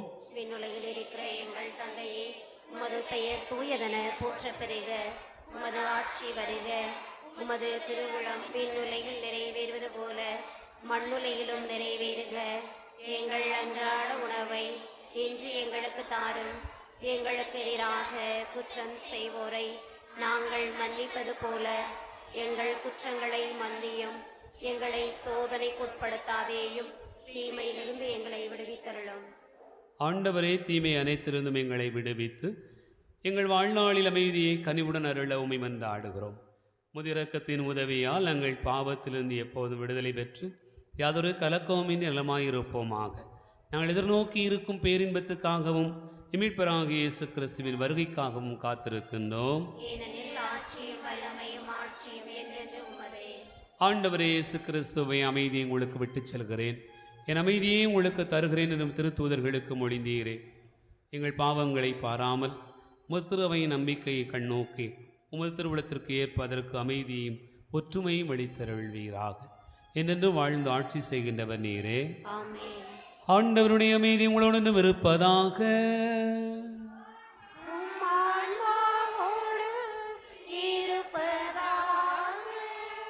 ஒருவருக்கொருவர் அமைதியை பகிர்ந்து கொள்வோம். உலகின் பாவங்களை போக்கும் இறைவனின் செம்மறியே, எங்கள் மேல் இரக்கமாயிரும். உலகின் பாவங்களை போக்கும் இறைவனின் செம்மறியே, எங்கள் மேல் இரக்கமாயிரும். உலகின் பாவங்களை போக்கும் இறைவனின் செம்மறியே, எங்களுக்கு அமைதி அளித்தருளும்.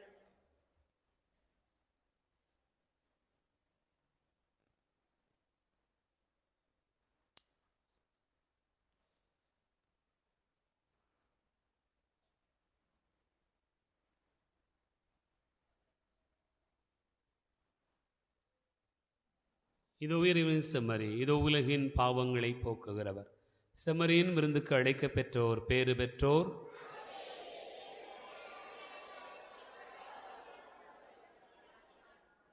கிறிஸ்துவின் தொடர்த்துமை காத்திருத்திய வாழ்வளிப்பதாக.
உன்னோடு ஒன்றாயினார் என் வாழ்வின் நலமாகுமே. கல்வாரி நினைவுகள் தான் என் வாழ்வில் பலமாகுமே. உன்னோடு ஒன்றாயினார் என் வாழ்வில் நலமாகுமே. உணவு எழுந்து என்னில் வந்து உணவாய் கலந்து உயிர் சுமந்தாய். மெழுகாய் உருகி ஒழிந்திடவே உறவு ஆற்றல் வேண்டுமே. எந்த உயிரே நீதான் இயேசுவே, உன்னை மட்டும் சுவாசிப்பேன். 7ஆம் தேதி ஞாயிற்றுக்கிழமை பாஸ்காலா 2ஆம் ஞாயிறு. 8ஆம் தேதி திங்கட்கிழமை ஆண்டுடைய பிறப்பின் அறிவிப்பு பெருவிழா. 9ஆம் தேதி செவ்வாய்க்கிழமை வாரத்தின் செவ்வாய். 10ஆம் தேதி புதன்கிழமை வாரத்தின் புதன். 11ஆம் தேதி வியாழக்கிழமை வாரத்தின் வியாழன். 12ஆம் தேதி வெள்ளிக்கிழமை வாரத்தின் வெள்ளி. 13ஆம் தேதி சனிக்கிழமை வாரத்தின் சனி.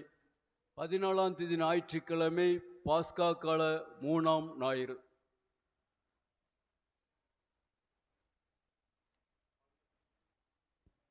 ஆண்டவர் இயேசு கிறிஸ்துவில் அன்பு நிறைந்த சகோதர சகோதரிகளே, உங்கள் அனைவருக்கும் அன்பு கலந்த வணக்கத்தையும் வாழ்த்துக்களையும் தெரிவித்துக் கொள்ளுகிறேன். கடந்த நாட்களிலே காணிக்கை வரவு கடந்த 17/3 மார்ச் மாதத்தினுடைய 17ஆம் தேதி காணிக்கை வரவு ரூபாய் 2920. கடந்த 24ஆம் தேதி ஞாயிற்றுக்கிழமை காணிக்கை வரவு ரூபாய் 3324. கடந்த 29ஆம் தேதி பெரிய வெள்ளிக்கிழமை காணிக்கை ரூபாய் 8715. இது புண்ணிய பூமி பராமரிப்புக்காக நம்முடைய மறை மாவட்டத்திற்கு கொடுக்கப்படுகிற காணிக்கை. 31ஆம் தேதி உயிர்ப்பு பெருவிழா காணிக்கை ரூபாய் 4338. உயிர்ப்பு பெருவிழா சப்பர காணிக்கை ரூபாய் 5143. தவக்கால உண்டியல் கொடுக்கப்பட்ட உண்டியல்கள் மொத்தம் 443. வந்த உண்டியல்கள் மொத்தம் 288. வரவேண்டிய உண்டியல்கள் 155. வந்த உண்டியல்களிலிருந்து பெறப்பட்ட காணிக்கை ரூபாய் 42,300.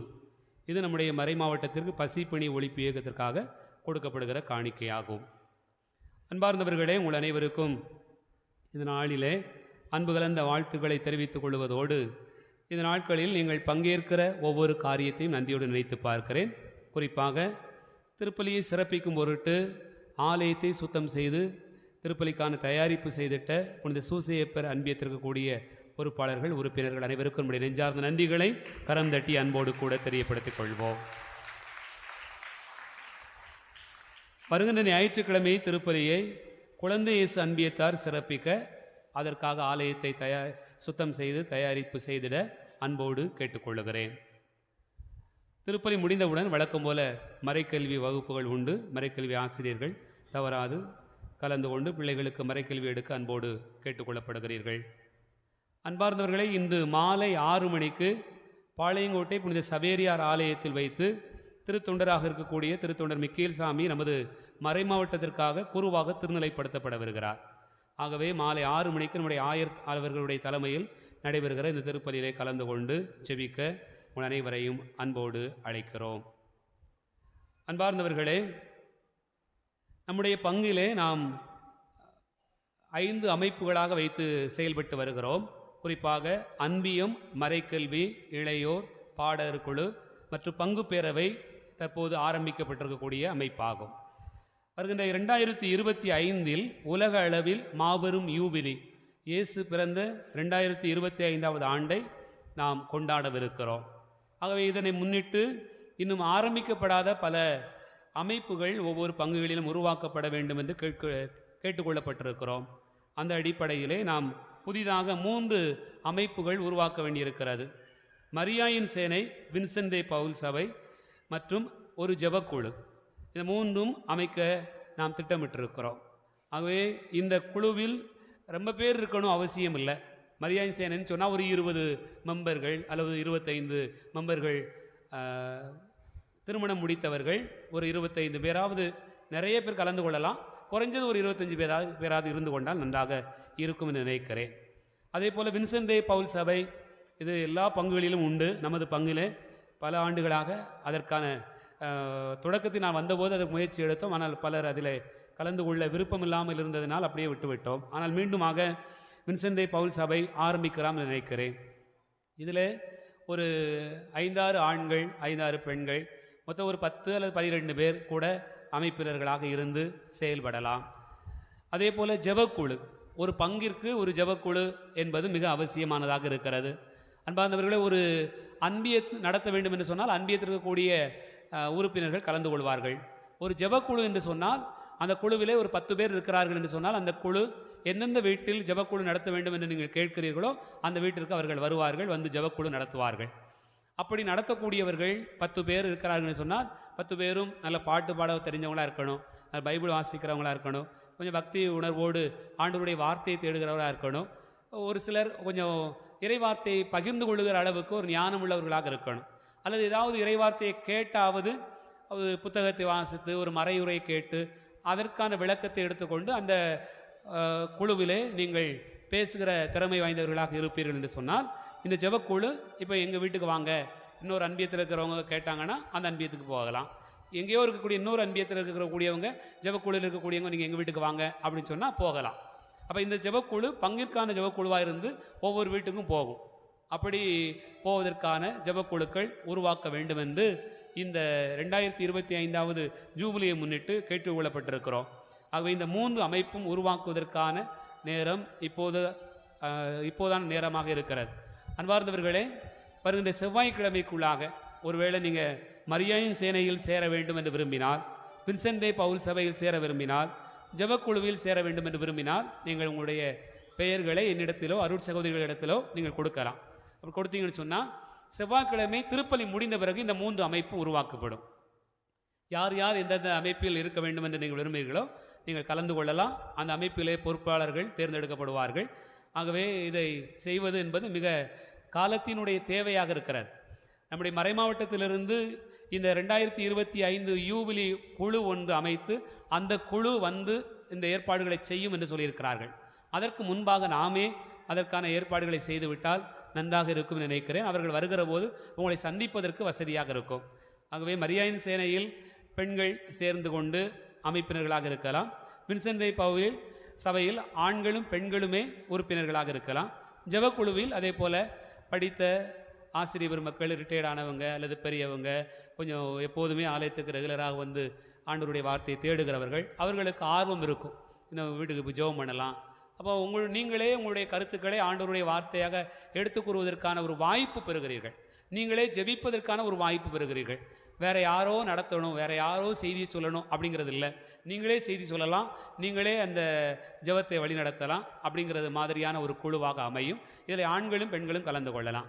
ஆகவே அதற்கான ஏற்பாடு செய்யப்படும். வருகின்ற செவ்வாய்க்கிழமை திருப்பலி முடிந்த பிறகு இந்த அமைப்பு உருவாக்கப்படும் என்பதை அன்போடு உங்களுக்கு தெரியப்படுத்திக் கொள்கிறேன். நீங்கள் கலந்து கொள்ள அன்போடு மீண்டுமாக நினைவூட்டுகிறேன். இது செய்ய முடியுமா, செய்ய முடியாதா? முடியுமா?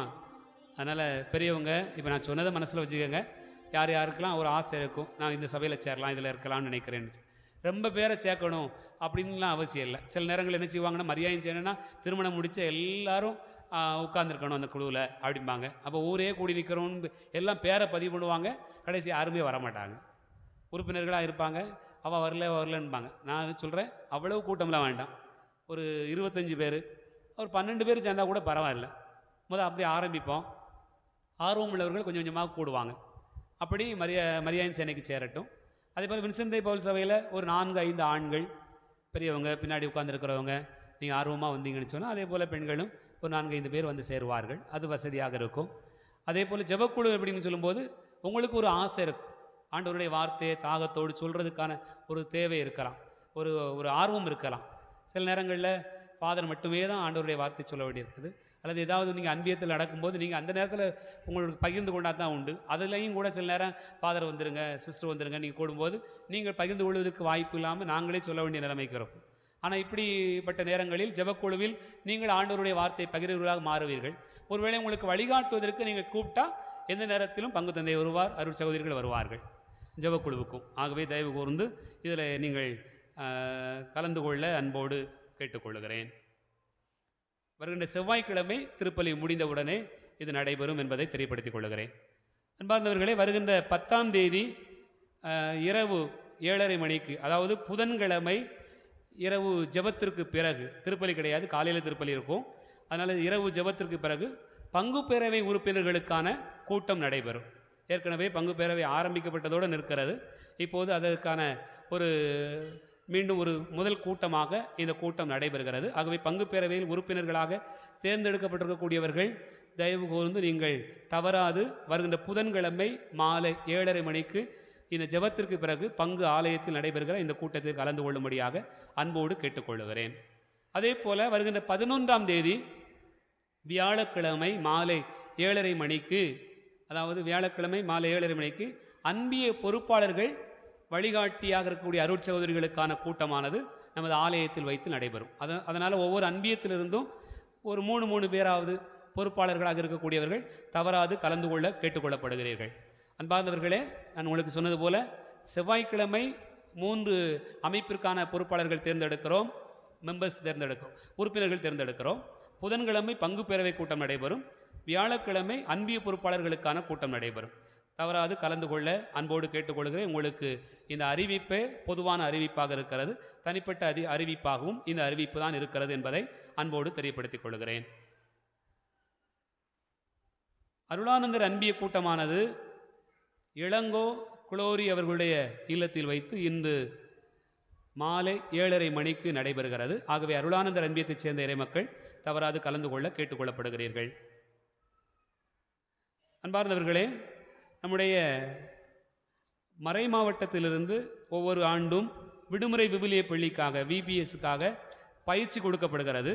இந்த ஆண்டு நமது பங்கில் இருக்கக்கூடியவர்கள் வருகின்ற 27/4, அதாவது ஏப்ரல் 27ஆம் தேதி உடையார்பட்டியில் இருக்கக்கூடிய வானவில் திருமண மண்டபத்தில் வைத்து இந்த பயிற்சியானது கொடுக்கப்படுகிறது. ஆகவே விடுமுறை விவிலிய பள்ளி எடுக்கக்கூடிய மாணவியர் ஆசிரியர் மக்கள் அதற்கான தயாரிப்பு செய்திட நீங்கள் ஏற்பாடு செய்து கொள்ள அன்போடு கேட்டுக்கொள்கிறேன்.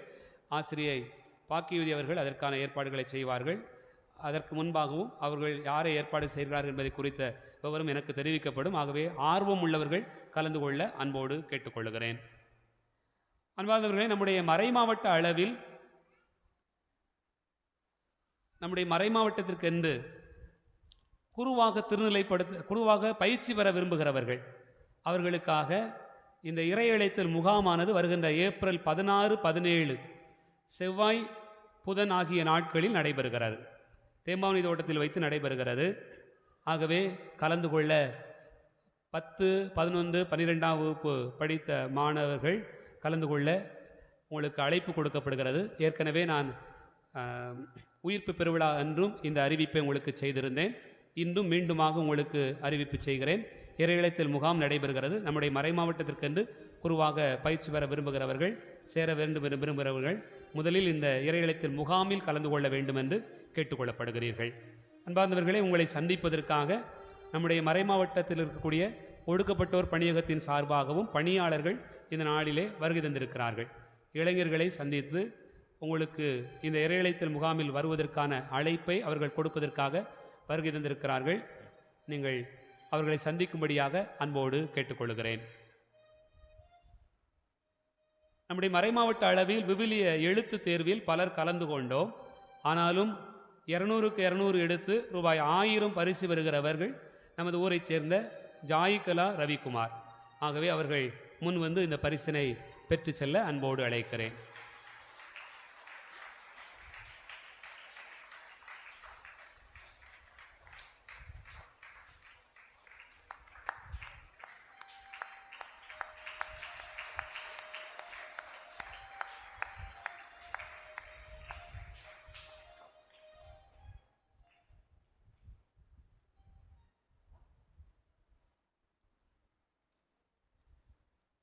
இந்த நாட்களில் பிறந்தநாள் கொண்டாடுகிற பிள்ளைகளுக்கு நம்முடைய வாழ்த்தை தெரிவித்து பரிசுகள் வழங்குவோம்.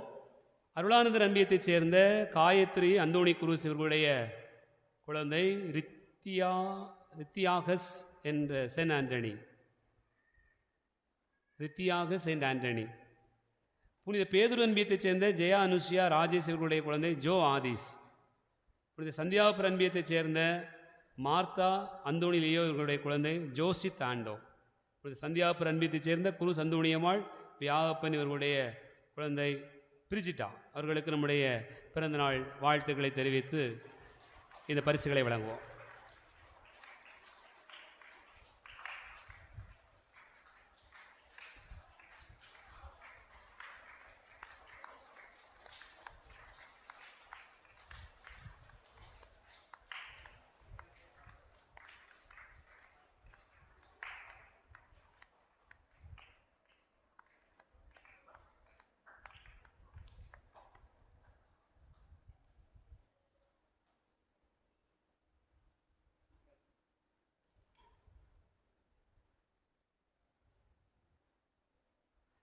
கிறிஸ்துவின் அன்பார்ந்த சகோதர சகோதரிகளே, இந்த தவக்காலத்தில் தினசரி திருப்பலிக்கு வர வேண்டும் என்று அழைப்பு கொடுத்திருந்தோம்.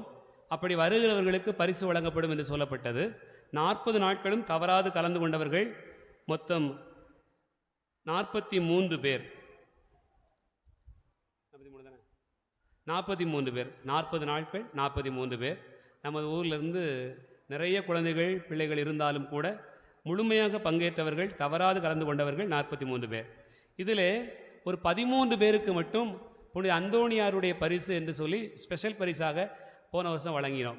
அது குலுக்கல் முறையில் தேர்ந்தெடுக்கப்படுகிறது. இந்த 43 பேரில் 13 பேரை தேர்ந்தெடுப்போம். அவர்களுக்கு சிறப்பு பரிசு கொடுக்கப்படும். அதில் 12 பேருக்கு தான் இந்த வருஷம் கொடுக்க போகிறோம். ஒரு ஆளுக்கு ஸ்பெஷல் பரிசாக கொடுக்குறோம். அதுலேயும் ஸ்பெஷல் பரிசாக கொடுக்குறோம். ஏன்னு சொன்னால் அந்த ஒரு ஆள் மிக முக்கியமான ஆள். நீங்களே ஆச்சரியப்படுவீங்க. ப்ரீகேஜி தான் படிக்கிறான். எல்கேஜிக்கும் முன்னாடி இருக்கக்கூடிய பாலர் பள்ளி அதில் படிக்கக்கூடிய ஒரு பிள்ளை தவறாது சில நாட்கள் நான் பார்த்துக்கிட்டு இருந்திருப்பேன். கண்ணெல்லாம் பொங்கி கிடக்கும், ஆனாலும் கோயிலுக்கு இருந்திருப்பான். மூக்கு ஒழிக்கிட்டு இருக்கும், ஆனாலும் கோயில் பார்த்தேன். அதாவது தலையை அப்படியே வச்சுப்பட்டு வந்து இப்படி நிற்பான். சிலுவையை போடும் அவனை மாதிரி வந்து நிற்பான். எனக்கு ஆச்சரியமாக இருக்கும். நம்ம பிள்ளைங்க எவ்வளோ ஆர்வத்தில் இருந்திருப்பாருங்களே. அப்படி ஒரு பிள்ளை, அப்படி ஒரு அது அந்த ஸ்டீவன் சுமைலி அவர்களுடைய மகள் சூசன்னா அவர்களை நாம் பாராட்டுவோம். முதல்ல அவளுக்கு தந்த வரல. வாங்க பார்த்தீங்களா, இன்றைக்கி சப்பனியெல்லாம் போட்டு ரெக்க கட்டி போட்டு வச்சுருக்கீங்க.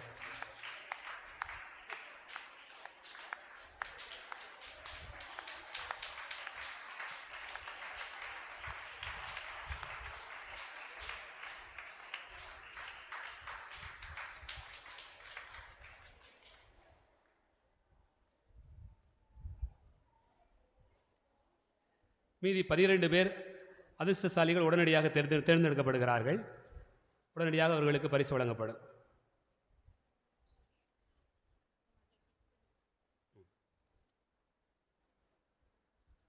அதில் என்ன வாசிக்கிறீங்களா? இப்போது தேர்ந்தெடுக்கப்படுவர்களுடைய 12 பேர் கொஞ்சம் அவசரப்பட்டு யாரும் போக வேண்டாம், இருங்க, டக்கு டக்குன்னு எடுத்துருவோம். முதல் நபர் 34, எண் 34. அங்கே போய் சொல்லுங்க. முதல் நபர் சொல்லுங்க. ஜெனட் ஃப்ளோரினா. ஜெனட் ஃப்ளோரினா வாங்க. ஜெனட் ஃப்ளோரினா 28. ஜெபிதா மேக்னா. ஜெபிதா மெரினாவா? மேக்னா. யாரு? வாங்க, பார்த்து தூக்கிட்டு வா. ஆளையும் கொண்டையும் பாருங்க. எண் 33. மிக்கேலம்மாள். மிக்கேலம்மாள்.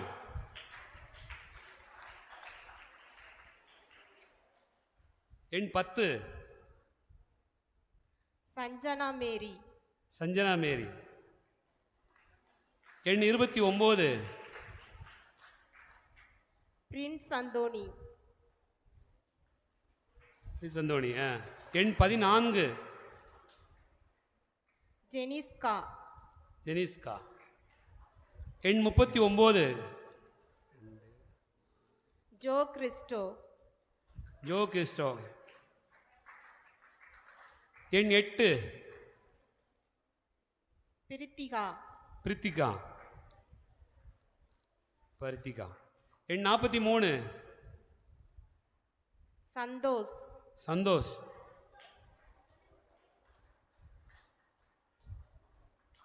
எண் 32 பிரீத்தி மேரி. பிரித்தி மேரி.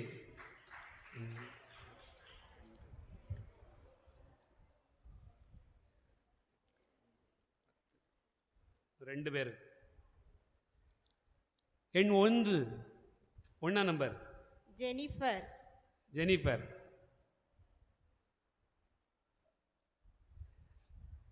எண் 18 மைக்கேல் லிபின். யாரு? மைக்கேல். இந்த 12 பேருக்கும் சிறப்பு பரிசு வழங்கப்படுகிறது.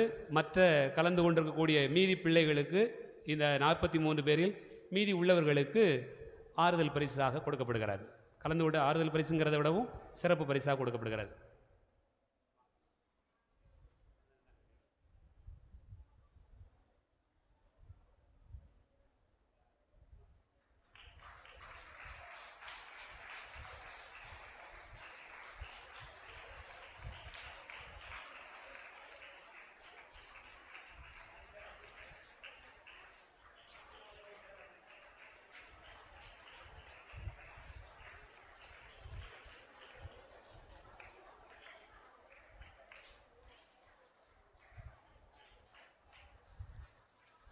ஜான்சி ராணி, தீபா, அன்சிகா மேரி, ஜெபின். ஜான்சி ராணி, தீபா, அன்சிகா மேரி, ஜெபின். டெல்பின் தோனியஸ், கேத்தரின், மெட்வின்,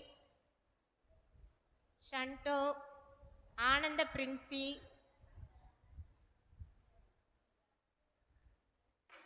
பினோலா மோர்ஜோ, குரு சாண்டோ, ஹெலினா மேரி, ஆண்டோ லிஜோ, பிரதீக்ஷா,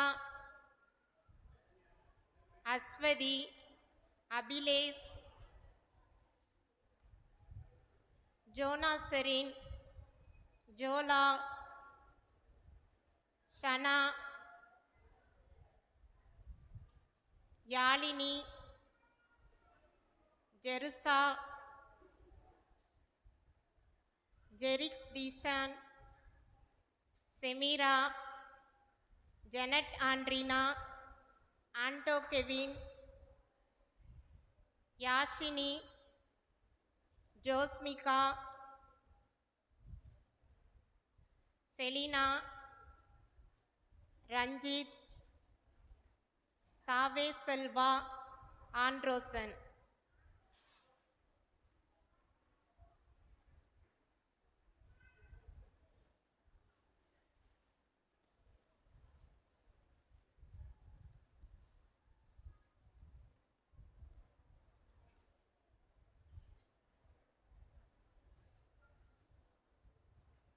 அன்பார்ந்தவர்களே, தொடர்ச்சியாக ஆலய வழிபாடுகளிலே பங்கேற்று தங்களுடைய ஞானத்தை வளர்த்து கொண்ட இந்த பிள்ளைகளை நாம் வாழ்த்துவோம்.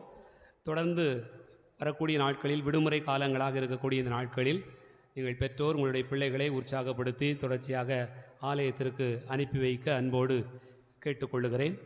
இந்த நாட்களிலே இந்த பிள்ளைகளை இப்படி நாம் தயாரிக்கிற போது அவர்களுக்கு முறையாக சீட்டெல்லாம் வழங்கி ஒவ்வொரு முறையும் அவர்களை ஏற்பாடு செய்த அருட்சகோதரி தீபா அவர்களுக்கு நம்முடைய நெஞ்சார்ந்த நன்றிகளை கரம் தட்டி அன்போடு கூட தெரியப்படுத்திக் கொள்வோம். உடைய ஒத்துழைப்புக்கும் உடனிருப்புக்கும் நன்றி கூறுகிறேன். எழுந்து நிற்போம், ஆண்டவருக்கு நன்றி கூறுவோம்.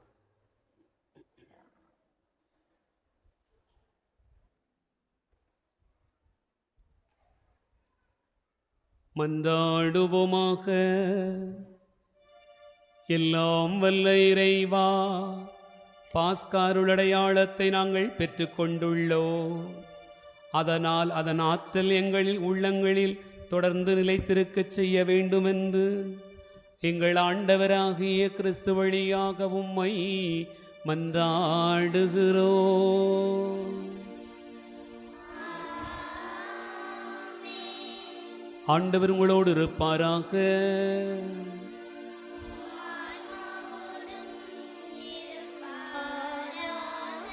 எல்லாம் வல்ல இறைவன் தந்தை மகன் தூயாவியார் உங்களை ஆசீர்வதிப்பாராக.